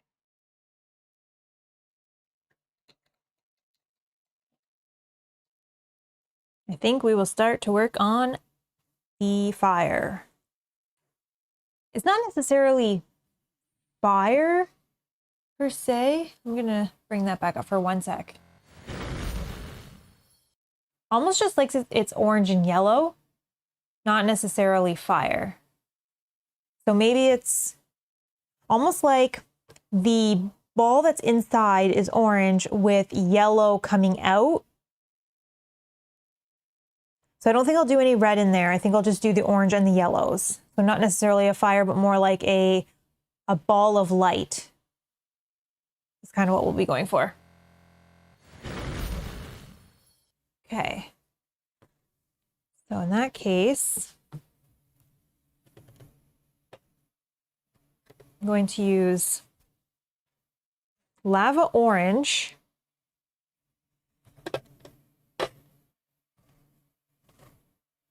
You know what I'm actually going to use? I have two, so I could use a little bit. I might mix a little bit in, but I have this moon dust, which is a very bright yellow, which maybe we'll use right in the center. But then I think this demonic yellow might be a good transition.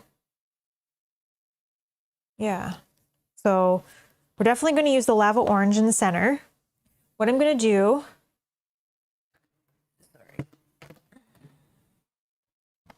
is I have my wet palette, because I'm going to do a little bit of like wet blending to blend them together.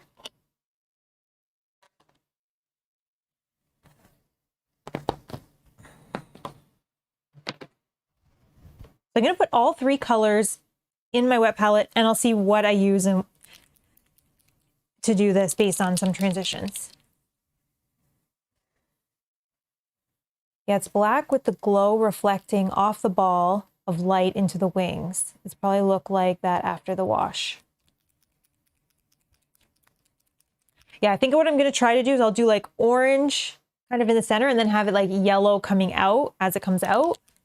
And then I will put a little bit of wash in there too to help with blending it together.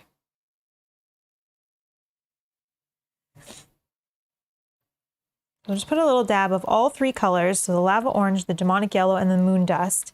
And we'll kind of, that may not be enough.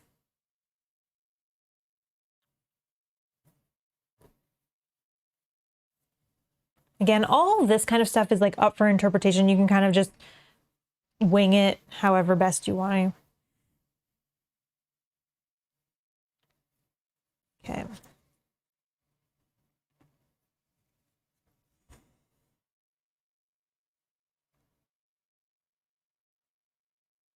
Okay.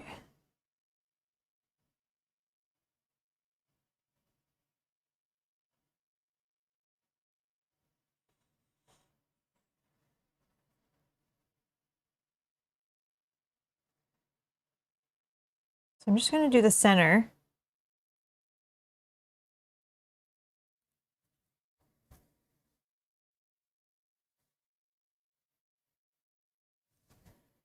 You probably get the effect right after the wash and do the highlight afterwards. I might do, I was also thinking of doing this just in the two colors of the lava orange and then the demonic yellow, doing a wash and then maybe like a slight dry brush with this one, but I'm not sure. We'll see. I'm just going to kind of play with it until it kind of looks like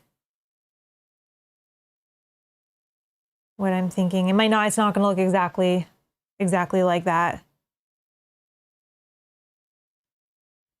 But we'll just see. Just want to do kind of like the center with the orange.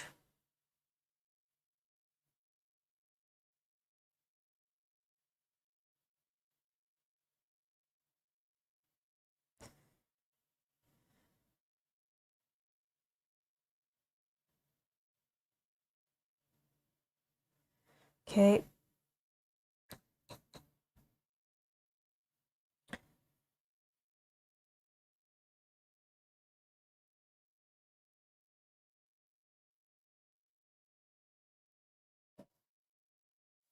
I'm just mixing the two together.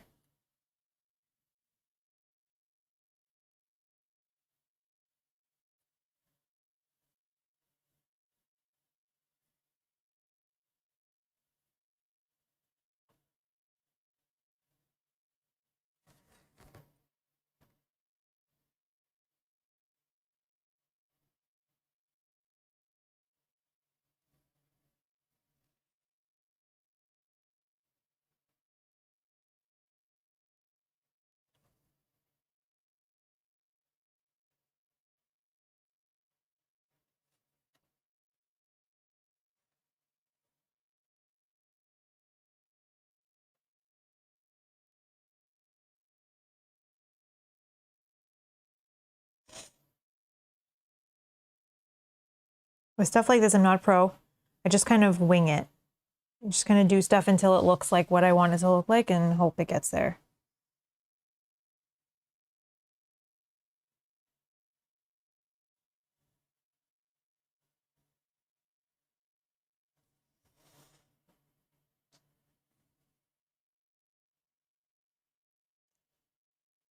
Okay.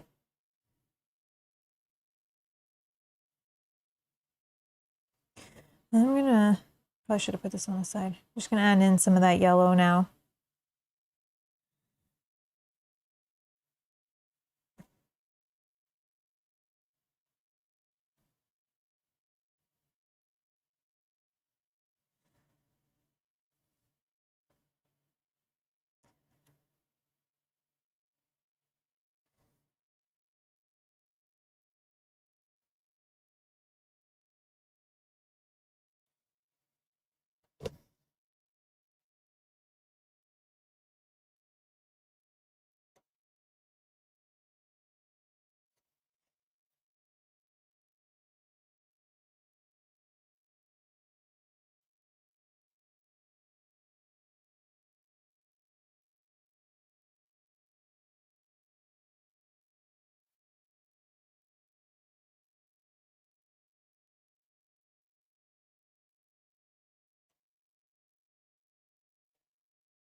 So not exactly, but we're getting there.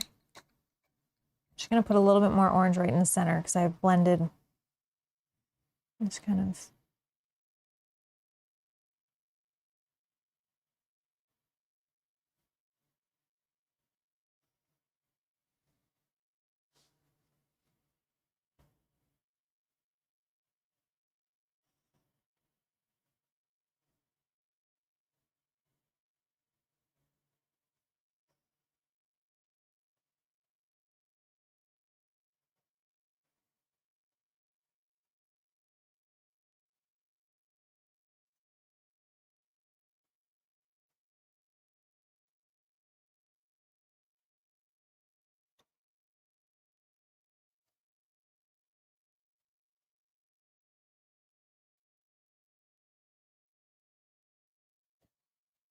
I'm just gonna do orange in all those dots again.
We kind of have this kind of look where it kind of blends into the yellow.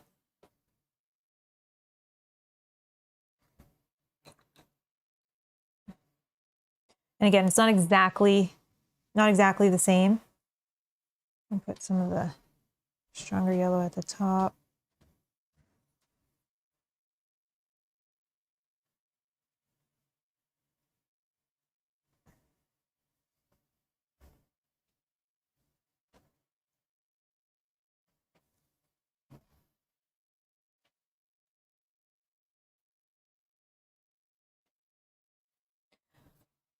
Oh, you can't see it on that one. I was going to hold it up with the card, but I mean, I'm happy with that effect. We'll see when it dries. I might put a little bit of wash on it just to fill in some of those creases. But yeah, I like that. I think it's fine. Again, I'm not a pro with that kind of stuff, but I'm practicing and working on it. And I just kind of play with it until I get what I'm looking for. So, okay, so I think we'll let that dry. We'll go back to our other guy.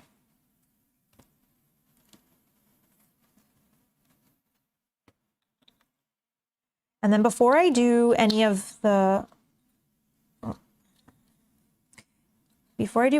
wash, I'm just going to, if I can get him on here, sorry. I'm just going to do the wraps on the legs. And for the wraps on the legs, wash will make it look amazing. Thank you, thank you. I think once I put a wash in there and it like fills in all of the creases and the crevices, I think it'll look good too. Yeah, thank you. You know what? I'm wondering, I'm thinking for the wraps, I'm actually just going to use that pallid bone. It's kind of like an off-white-ish color, which I think I have in this one, but I don't know if it's still, oh yeah, we still have some here. Okay, good, perfect. So we'll just use the pallid bone.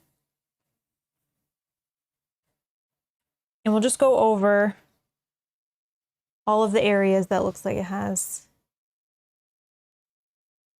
the wraps.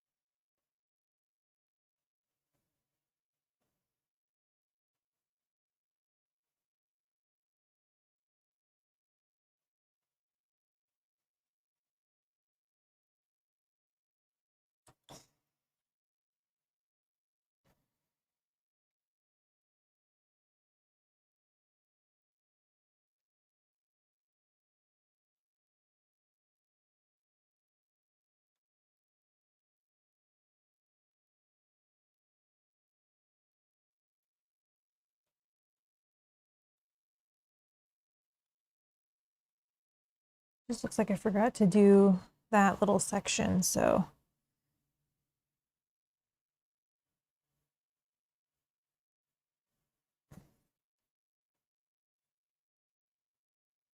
Okay. And then we have wraps on the tail.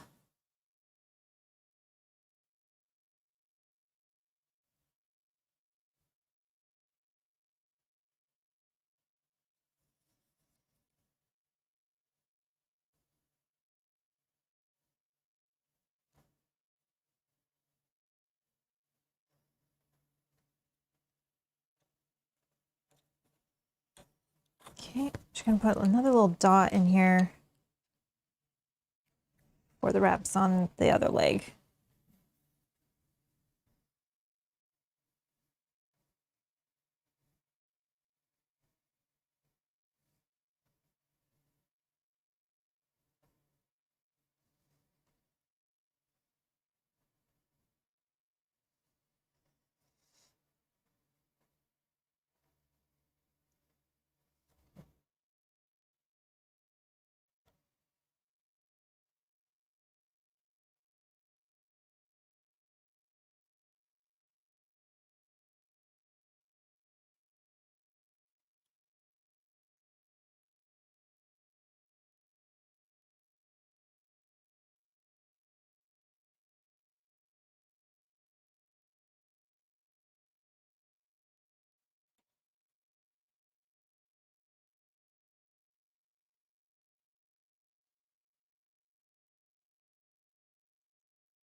It's kind of awkward.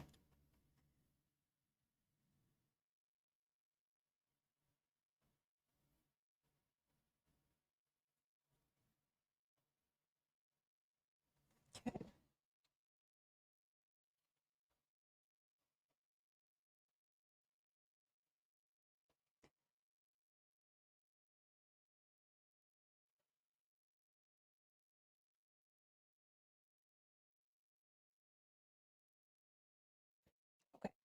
Next, I'm going to do the tentacle looking things that are coming out of the mouth. And it looks like they are almost like blood-like. So I think I want to use the glistening blood effect. I think it will look cool.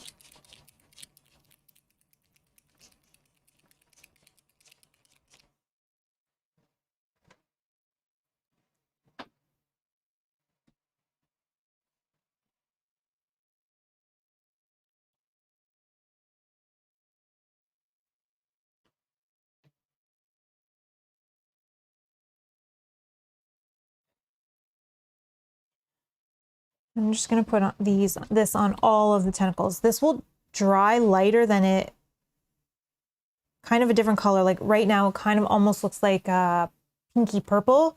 I find it dries more red.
Okay.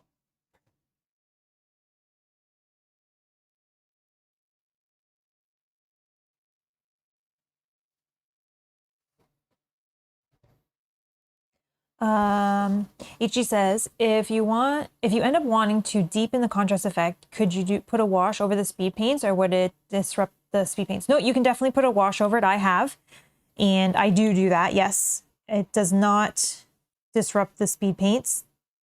Not that I've noticed. But yeah, you can do that. and you can kind of deepen it. I've also put wash, which I will do on, for sure, on the wings here. So like I'll do an extra wash on all of like the veins of the wings so they kind of pop out more.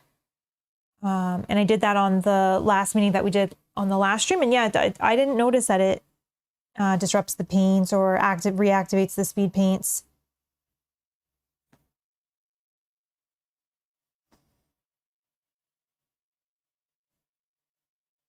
But I don't usually go over it many times. I just kind of do like a quick wash.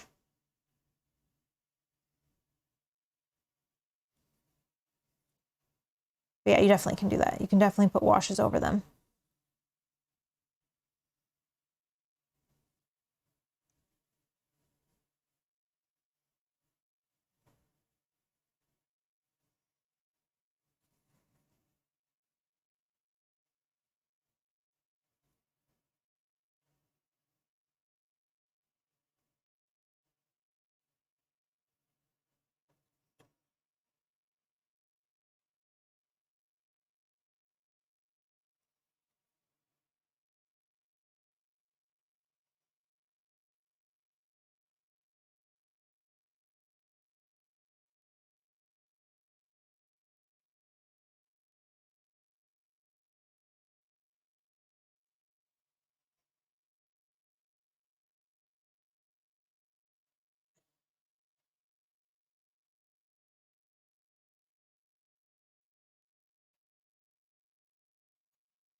All right, one more.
Okay.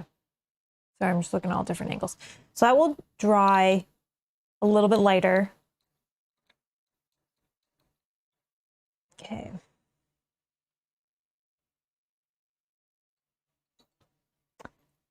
I'm gonna go with, drink my tea. I'm gonna go with for the metal, I'm gonna use the Gravelord Gray as a wash because I find that it kind of tints the metal a little bit, so it'll look more of a darker tone metal than just a regular dark wash will do. And I'm gonna put this over all of the metal that's on the top of this mini.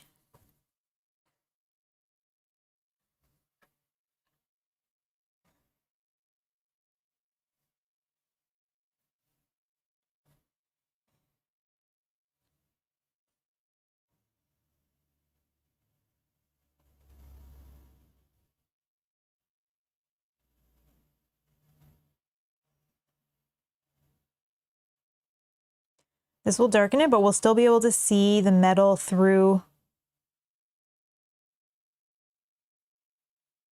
which will be nice.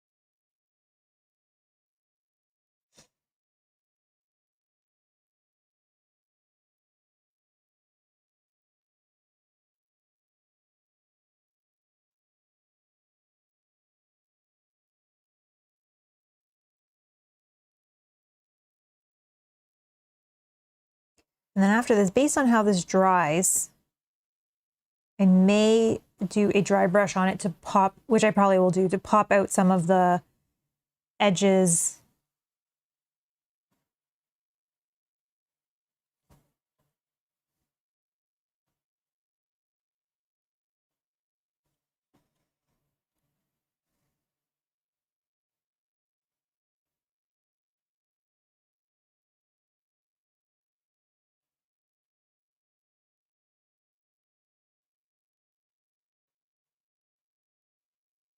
James, hello.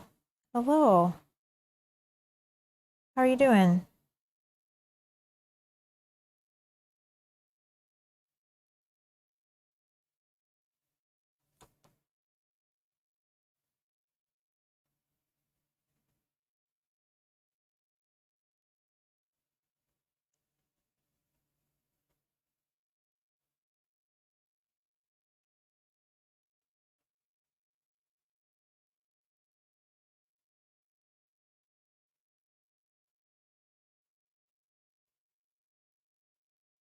Oh, I just put that in the black.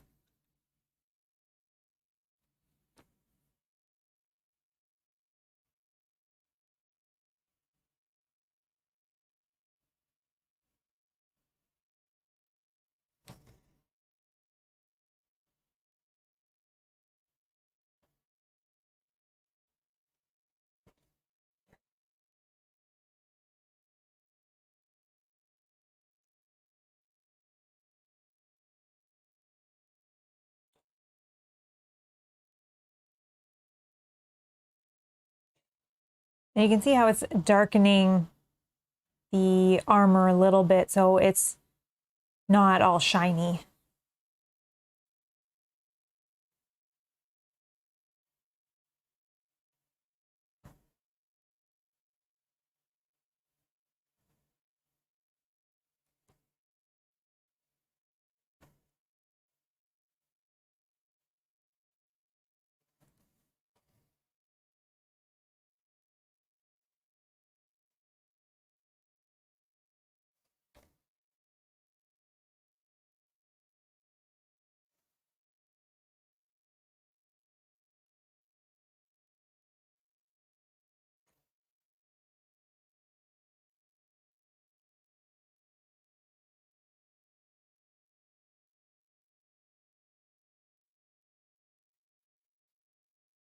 You're working in the shop today, you're in the back, I'm in the background. Awesome. Until a customer comes in. And then you just have to move this down. Well, I'm going to say a lot of it is silent, right? While I'm concentrating and painting. So you might be okay. That's awesome.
All right.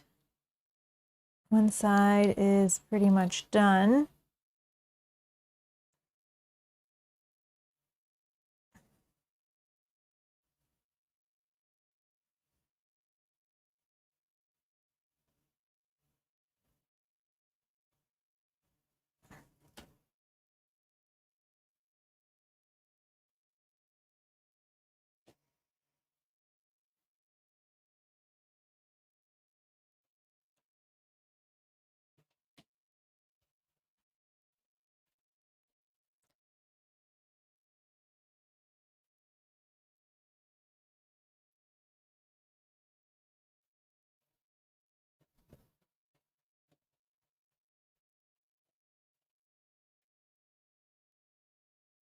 Ninja Art, hello.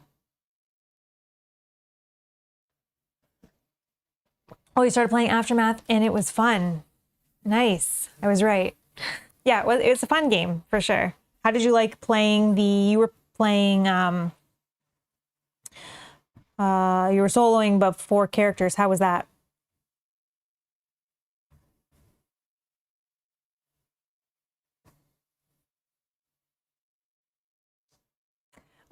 James says, I know it's supposed to be all paint chat, but how about the Euthia news? Wow. No, James, we can chat about whatever we want here. This is not necessarily only paint.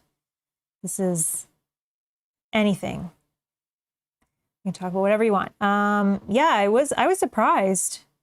I was definitely surprised. It seems like people are really excited for anybody that could not get the game and wants the game, so that's great. Yeah, well, seemed like it was like all the talk on social media on Thursday when they announced it, so that's wonderful. And we'll see what happens, I guess, how their Kickstarter goes. I wonder if, one of my thoughts is I wonder if their Kickstarter will do very well because people are nervous that this might be their last chance to get the game. I mean, I haven't read too much into all the details. So I wonder if people think like, oh, okay, well, they're bringing it back to Kickstarter. I need to get it, or I may miss out again. So it might create some additional sales based on just like FOMO, right? It went away once, it could go away again. Just be a naysayer, it still seems weird. Yeah, I mean, I was shocked. I mean, we'll see.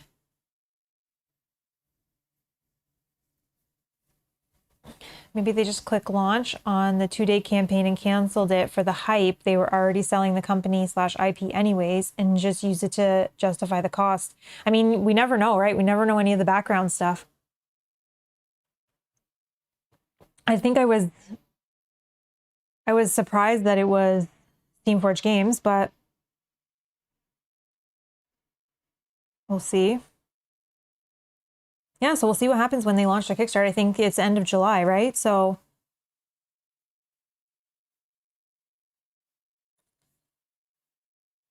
I was surprised when they canceled it partway through. I know that they said it was based on funding and all of that, but I mean, they pushed it back a couple times and then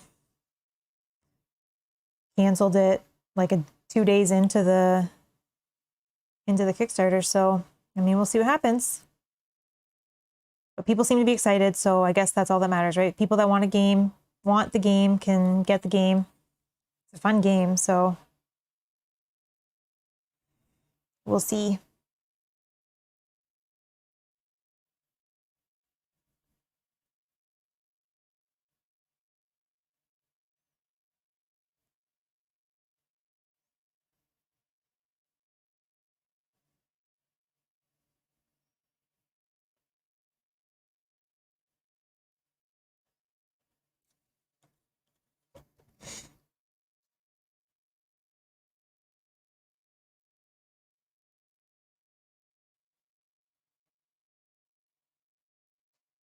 Oh, supposedly they're going to offer smaller packages of the game.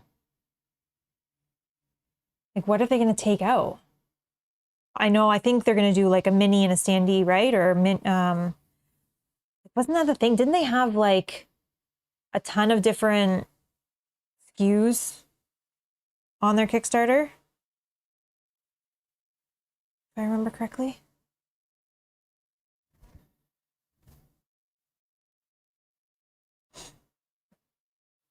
By saying, hey, look, 500K in 2 days, that'll help us work out the price of the IP. Yeah. Yeah, instead of 20 pledge levels, we'll just have 3. Bottom line to me, says James, is I want the game. Yeah, and that's fair. And that, you know what, if that's all it does is it gives an option for people that want the game to get the game, then that's great. That's great. Yogi, now you got me thinking there might have been something sinister behind the whole thing, which I hope not.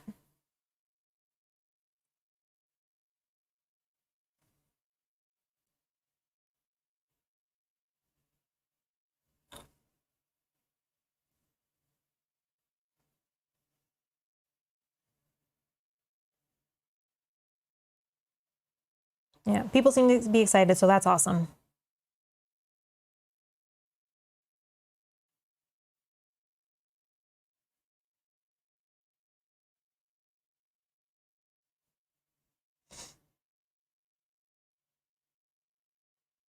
I have to look. Do they already have a preview page for their Kickstarter up? Oh, not smaller packages, but only 3 pledge. Yeah, that makes more sense, right? I was thinking, like, how are they downsizing the game? Like, you need everything in the game, but if they're just doing less pledges, it should be more streamlined, more organized. But yeah. Yeah, I have to check if they have a Kickstarter preview page up or a game found or back kit or whatever they're using.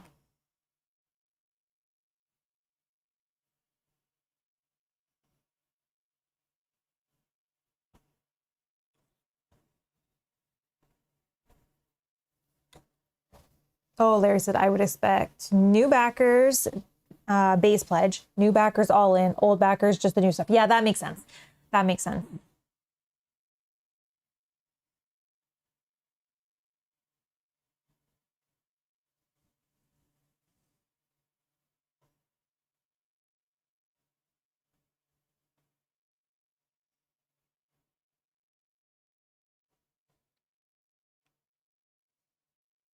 I mean, I do think it's going to do well. That's my opinion, because there's the people that already were going to back it before it canceled.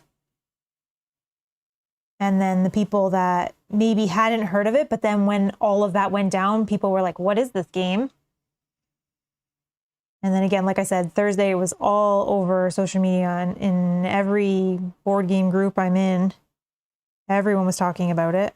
So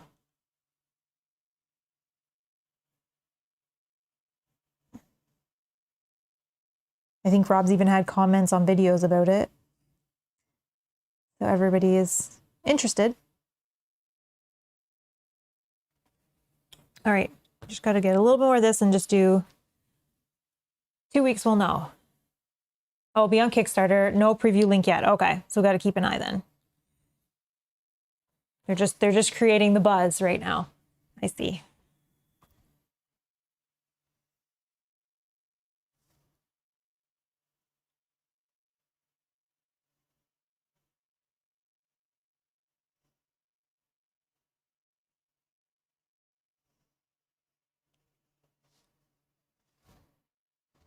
Biggest free advertising plan ever, says Yogi. Yeah, it's everywhere. Everyone's talking about it for sure. They seem too naive to pull something like that off. You know what? I never even thought anything weird about it or that it was like any kind of sinister or any kind of motives behind it until Yogi brought it up here. And then I'm like, I guess you never know, right? But I don't think so. I don't think so. To me, they seemed as a company really lost in a way way they ran their company. So I think they just bailed out after they canceled. Yeah, I can see that. Yeah, and that's what I thought. I didn't think there was anything shady going on. But like I said, people that want the game are excited they can get the game, and I'm excited for anybody that wants the game that can now get it. It's a fun game. I really enjoy it.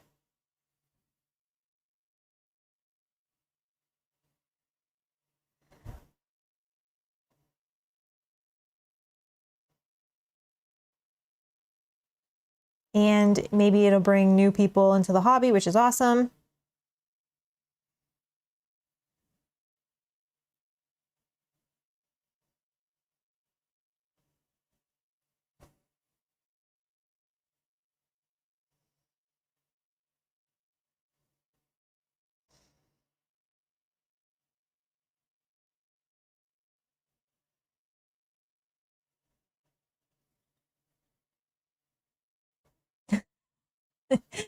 Yeah. Put too much cynicism in your coffee, Yogi, yes.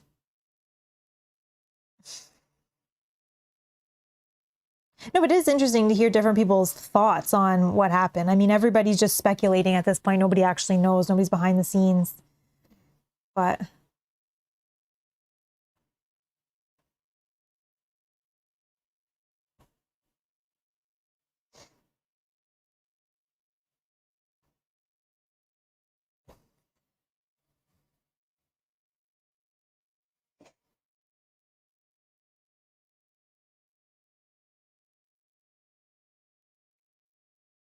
so James, you're going to back it?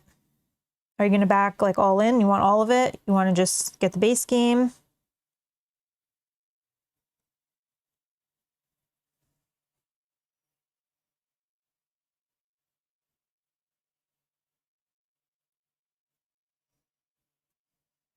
Okay. I'm just going to quickly look around and see if there's any, oh, like the back of this foot. Did I do the front? Yeah. Did I?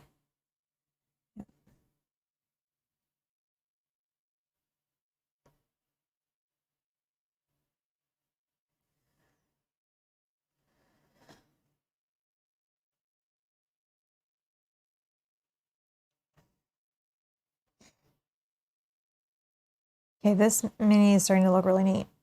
I like it.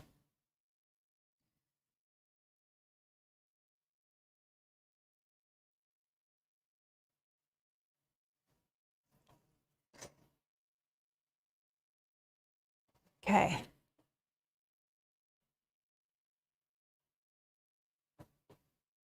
Put this down for a second.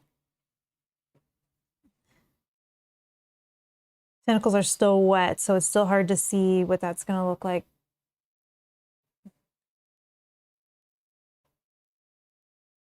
So I'm going to let that all dry. We're going to bring the other mini back and we'll do some washing on that one before we start doing some dry brush. I don't think I need to wash the skin at all. I think it's the color. I think I like that color. I think the color in contrast with the metal, it stands out. You can see it. So I think I like that. Yeah, I think I like that. We'll let this guy dry. Bring him back. Oh, you're buying it after seeing us play it. Yeah, okay. Oh, Yogi's gonna go, I'll probably go for the base now that Steamforge has it rather than the all-in. Okay, okay. Plus the character minis, not the enemy mini stuff. Oh, James says, oh, I'm the all-in kind of person. I'm retired and this is my fun time of life. James, I love that. I love that. This is your fun time of life. That's awesome. That's awesome. Okay. I need some washes now, regular washes.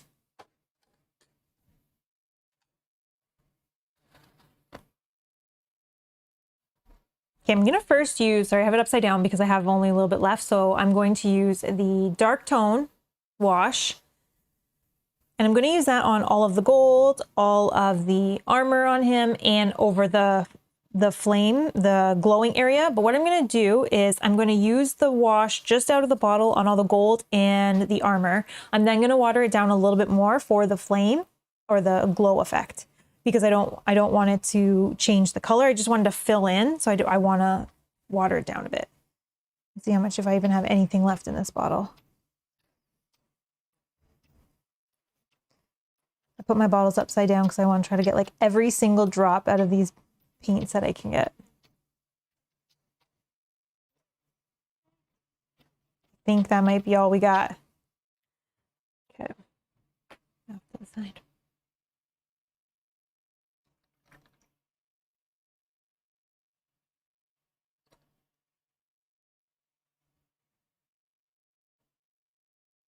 Okay. So we'll just start at the top.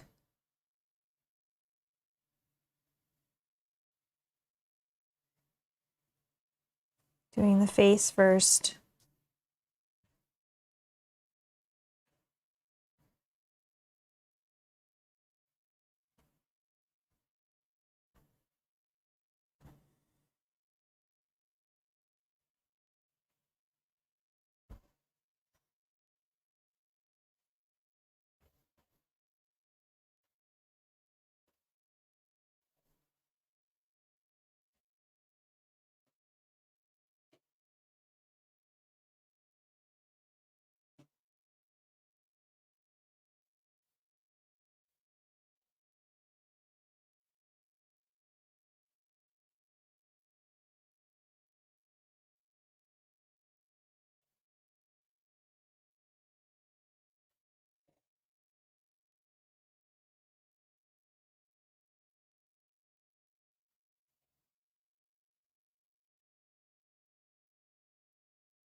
Okay.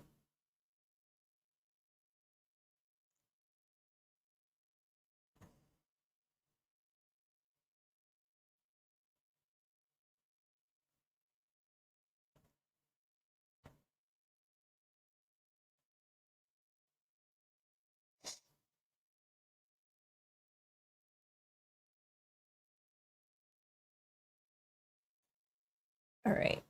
That's the upper half.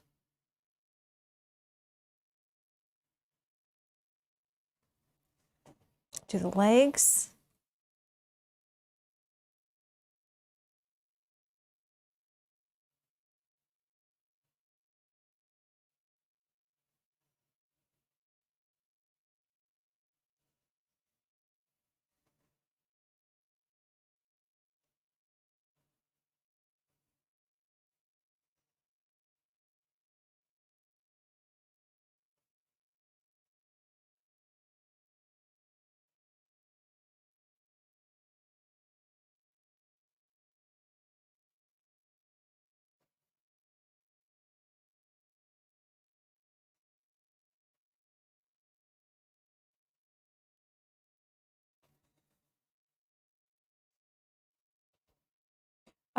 Do I know if Rob chose the Armory Kit add-on for Oathsworn?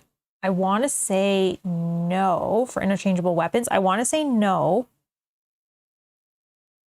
Yeah, I want to say no. I don't think so.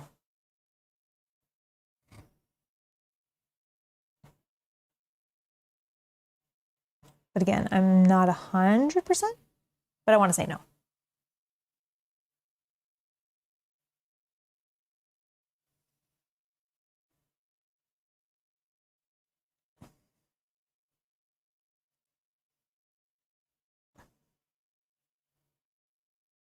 Usually we like to just get base game stuff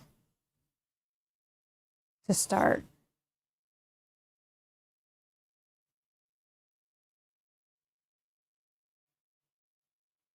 I'm not 100% on that one. Okay, now I'm going to do all of the gold. I already did one horn. We'll just do this one quickly. This doesn't really do too much, but it just darkens a little bit in where it would shadow. There's not really anything for it to bring out.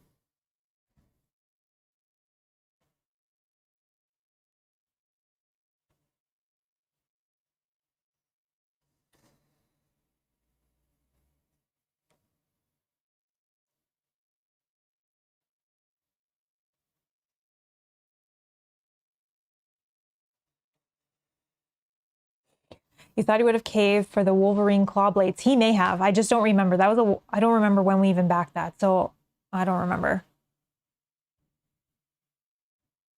He may have. If he jumps in at any point, we can ask.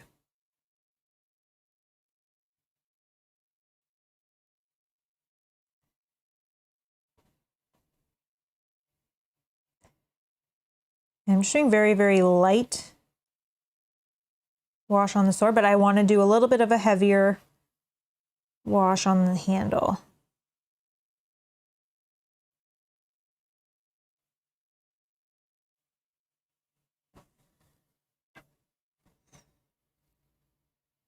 Okay, and then I'm going to do all the chains now.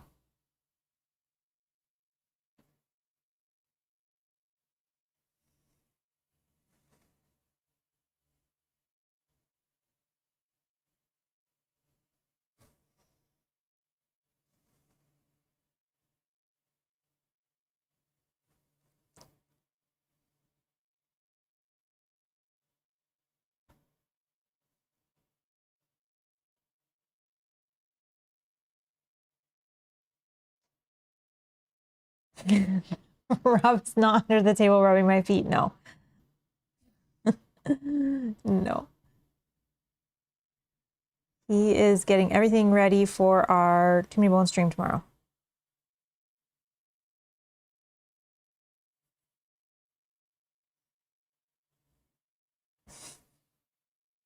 That'd be funny though if he was.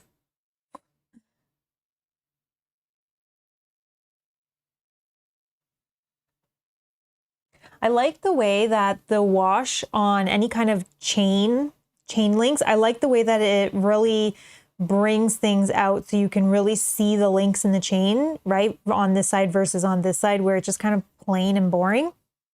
I'll clean up any pooling in that as well in a minute, but I just want to get all the wash on.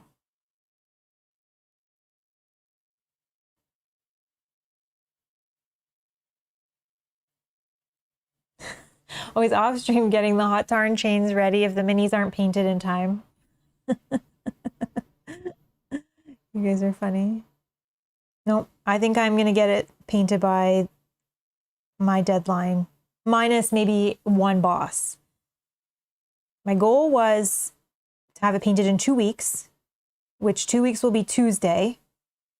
And I'm still gonna have it probably Tuesday or Wednesday, I'm not sure based on our schedule. I'm gonna do a paint stream of one of the bosses. I know there's two. I'm gonna do a paint stream of one of the bosses, which will maybe likely be Tuesday. So then all I'll have is one more boss to do. And I wanna do it on stream. So I could have it done before Tuesday if I didn't do it on stream, but I wanna do the bosses on stream. So I will not meet my goal, but only because I want to do it on stream. So, but I think that's good. That is to paint the base game in 2 weeks. And then I have the rest of the week in my head to paint the expansion. So I think I'm hitting my own goals. I'm putting goals on myself so that I don't just like sit and watch TV all night and then all of a sudden Rob's like, okay, when are we scheduling this game? I'm like, oh, well, I still need another week and a half. So I'm trying to put my own deadlines on myself.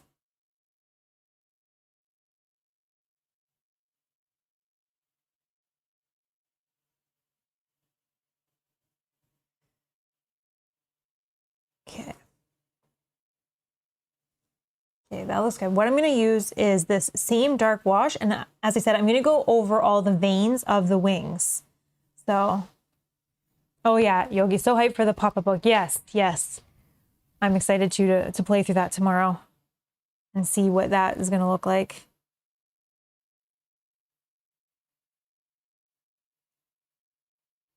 Did you order it, Yogi? Or are you just going to just watch and see you're hyped to watch it?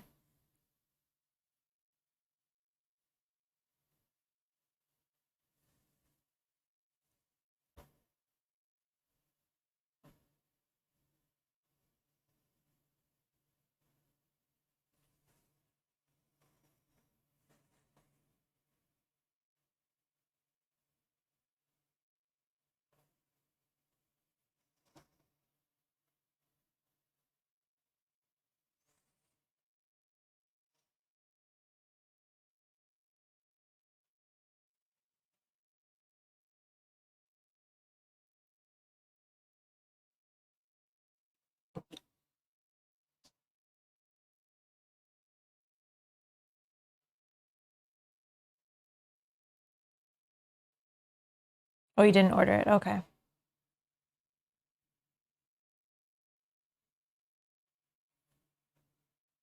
You watched a CCG unboxing and felt stupid for not ordering it. Oh, are you going to watch tomorrow?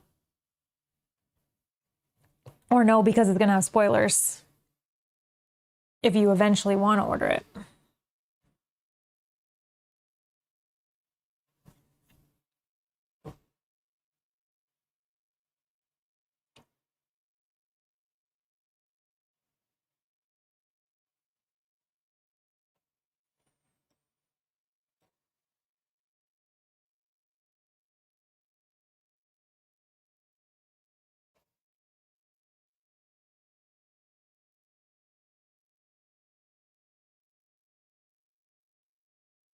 Okay, and we don't need to do, oh, sorry. I'm looking at it off screen here.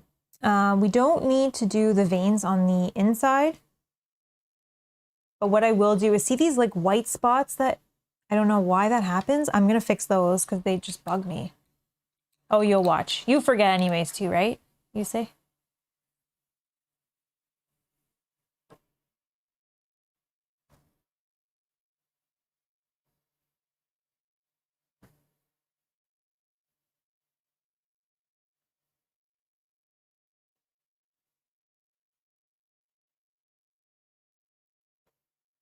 Okay. And now I like how it just emphasizes a little bit of the wing, right? As if you can see this side's not dry, but you can see this side versus this side. It just like darkens those veins a little bit, just adds a little bit more detail without too much extra effort. You don't find too many bones, much of a spoiler really. That's true, that's true. I wasn't sure as like the pop-up book itself, maybe not, but maybe like the cards and the enemies and all that stuff. I didn't know if you'd find that spoilery. But again, if you're not, or if you haven't ordered it and you don't plan to, then I guess it doesn't matter. Or if you think you're going to forget by the time you do.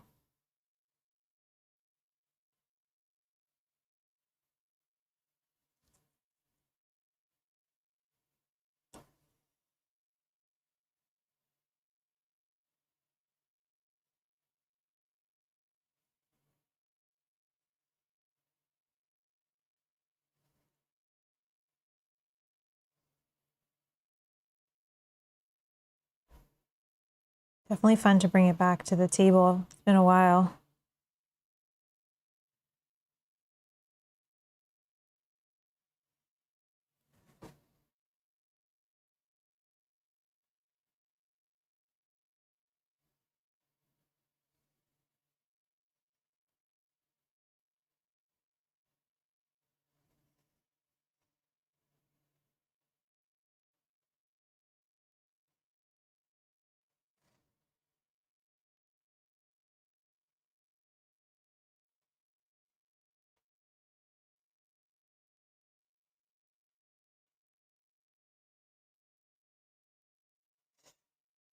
Okay.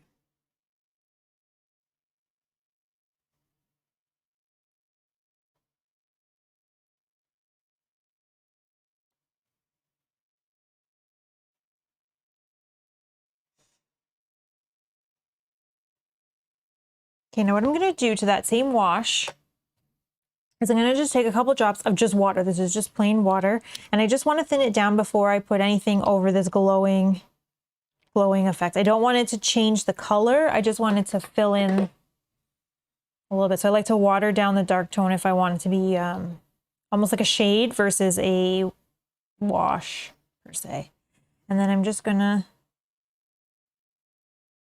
go over it.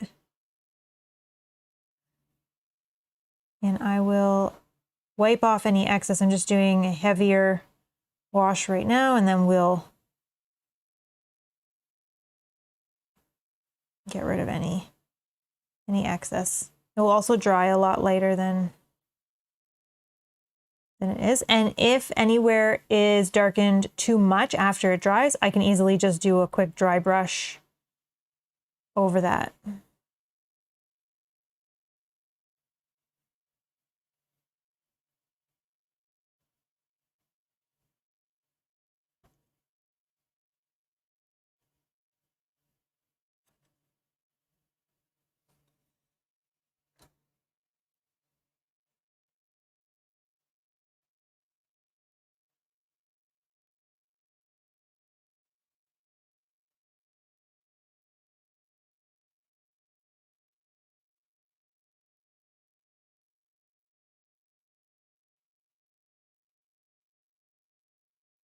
Yeah, I think I need to let that dry before I decide, but I probably will do a light dusting of yellow of a dry brush over that just to pop out some of those raised edges and make it look a little bit brighter. Because I don't know if I didn't water that down enough, but we'll see once that dries. Again, might not be too bad. All right, so we're gonna let this one dry.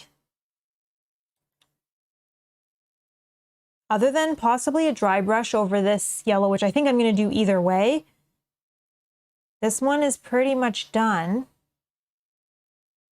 So let's bring this one back, because I think I want to do a dry brush on this one as well, of the just over top of the metal, just because there's a lot of raised edges, a lot of little lines and things that we can pop out if we do a dry brush on that. And then I'm thinking, I don't know about the under light. I don't know if I should do that or not. Because like Adam was saying at the beginning of the stream, it's almost like a light is shining on him. Which I don't know if it, not that it'll ruin the mini, but like I like the mini just like this. With red under, it'll almost be like, where's that coming from and why is that there? But I'm gonna think about it while I do a little bit of dry brushing with the shining silver.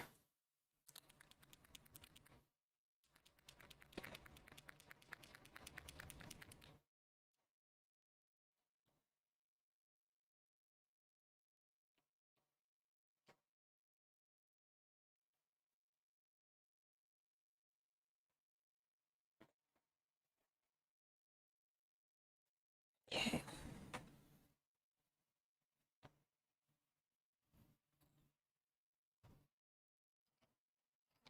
All right. Got my little dry brush. Just use makeup brushes from just like the dollar store.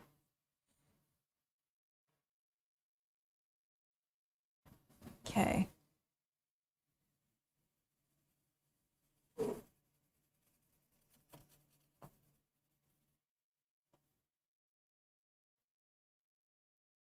The light glow thing is the winged demon, not the dinosaur. Yeah, but look, if you look at the photo, like see how underneath it looks like there's like red underneath it? But I found that a lot of these cards, a lot of the enemies had that weird red glow effect, and I don't think I want to do that for this one. Like it's even in that art as well. I don't know. But I don't think I'm going to do it because I think it's going to look strange.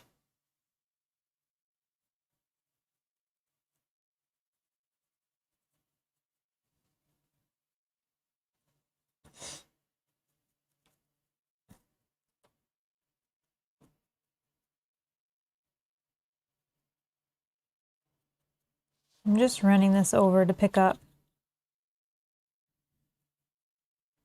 areas and kind of just,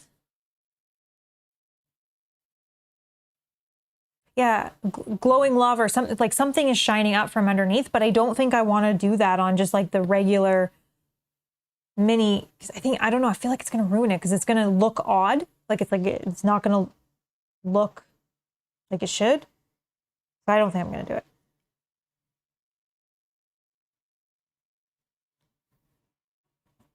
I think it'll take away. Yeah. Need some of the textured base stuff and create a lava pit. I have not played around with any of the textured basing. I look at it every time I go to the hobby store. I'm like, that just is another hobby within itself of basing. Yeah, I don't know. I don't think I want to get into that. If I was displaying a mini, yes. But putting it back in the box, I don't think I need. Also for this game, like we don't know exactly how much we're going to play this game, right? We're going to see what you guys want to see and how much you guys are watching and that, right? So I don't want to base them and do all this extra work and then we don't even end up playing it all, right? Or some of the minis aren't even seen. So I just like how doing the dry brush over, it just pops these lines out and just makes it, makes a little more detail. Yeah, another 5 hours. No, no, no. No, nobody wants that. I don't think basing takes that long. I haven't done it at all, so maybe it does. I don't know. But I'm fine with just the black bases for now. But again, like I said, if I was displaying minis on a shelf maybe, or minis for like a competition of some kind, which I don't think I would ever do, then maybe I would think about that.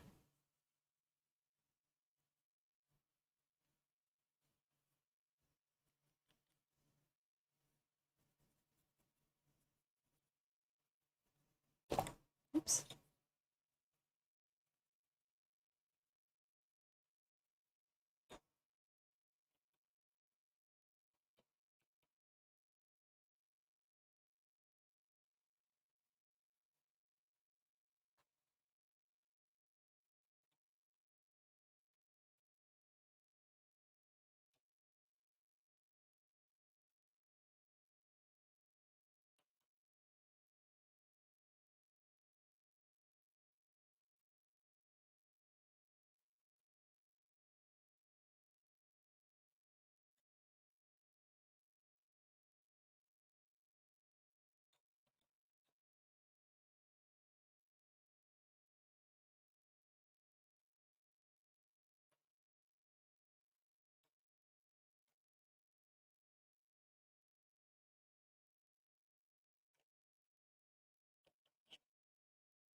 Build up a little bit more in the front and the top, anywhere where light would shine down.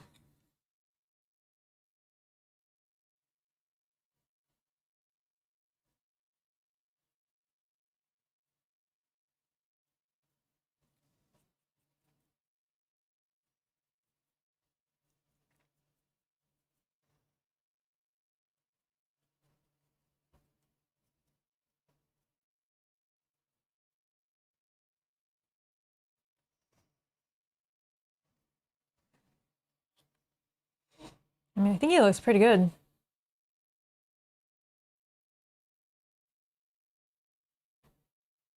So I think for him, he just needs a black base. He's good to go.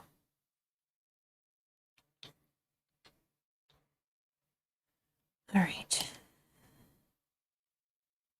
Yeah, I'm going to do a dry brush over that.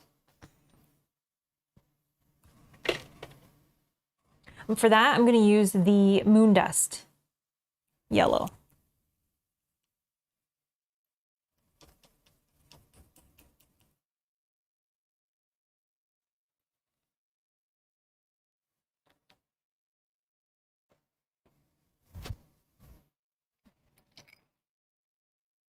Okay.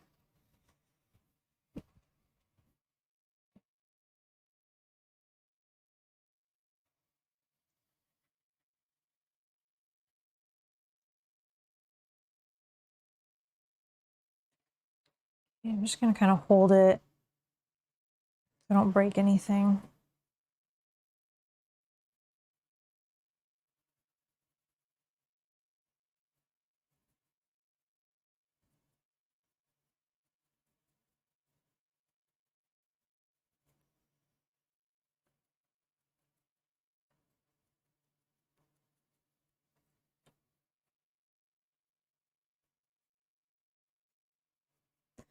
Yeah, the wash I used was not light enough, so I'll just see if we can fix it and make it look more glowy with some dry brush. And again, it doesn't have to be perfect.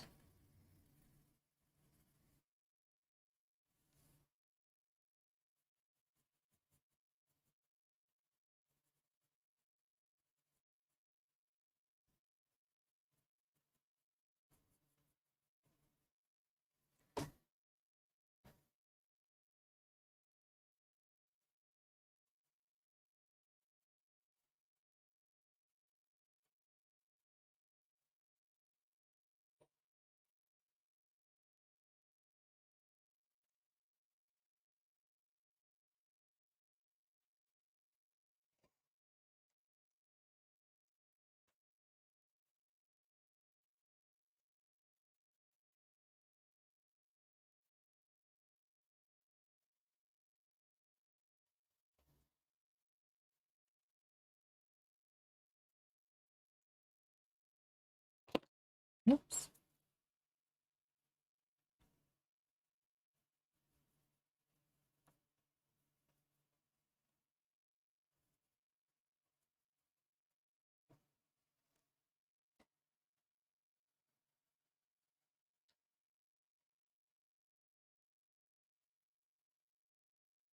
So nervous to break this piece.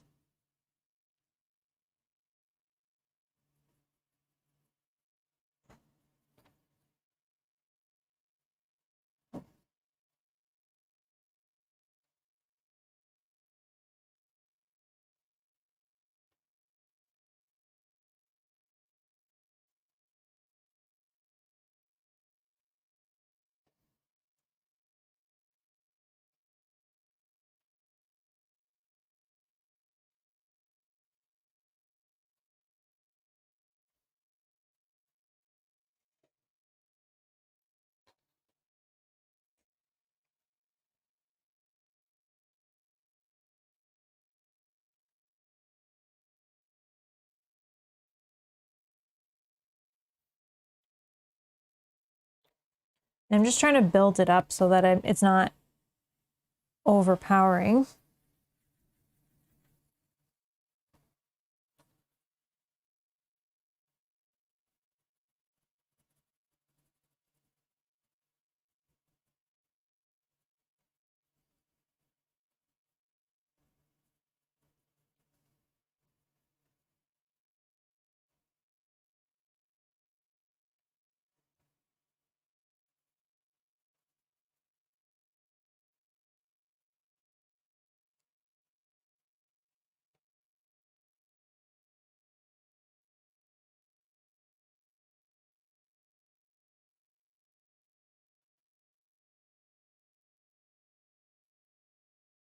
Not super bright, but I think because I did the wash a little bit darker, but I think we still get the same effect of it being light. Yeah, I should have thinned down the wash a little bit more, but it's okay. I'm still happy with it.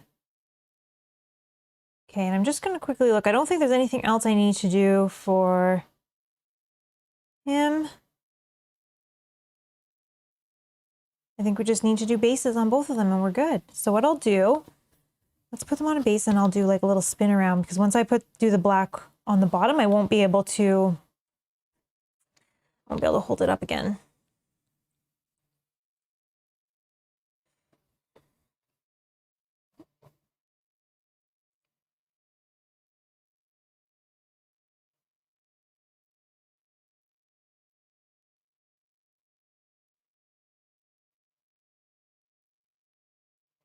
This is an interesting sculpt. I like it.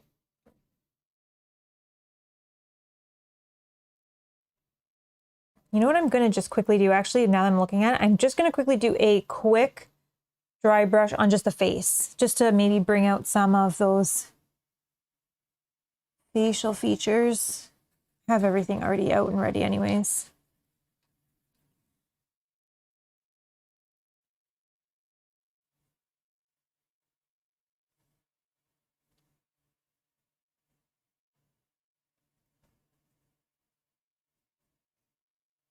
Okay.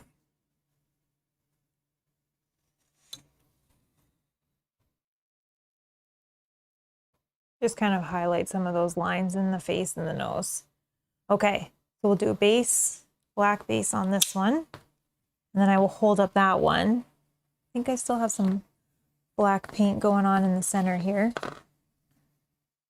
So for bases, I just use matte black, which I don't even know where I put it. Over here.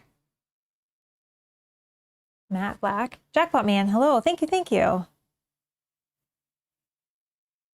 And we'll just do our base.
Look in the minis.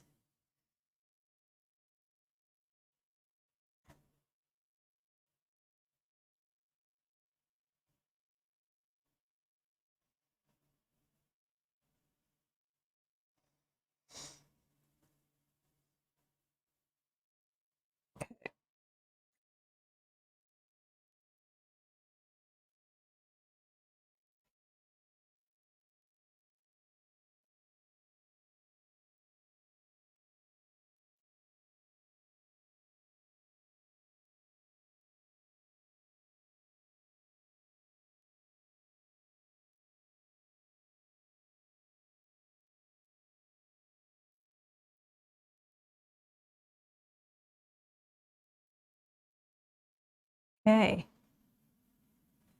Well, I did a terrible job around the base here, so let's just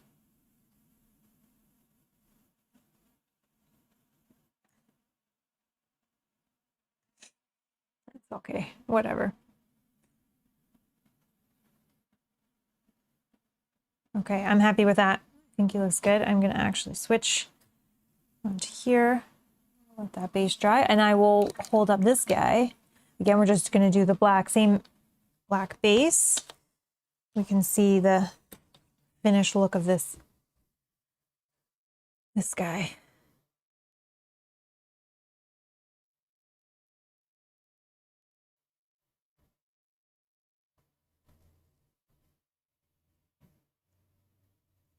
I like it. And I like it. Okay, so again, I'll do the matte black on the base.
I can kind of fold them like this.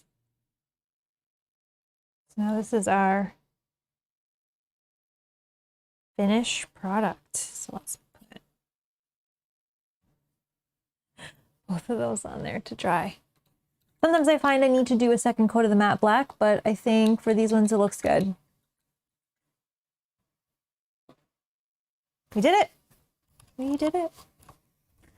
So we got 2 more minis for Massive Darkness 2 done. We are almost done. We are almost done.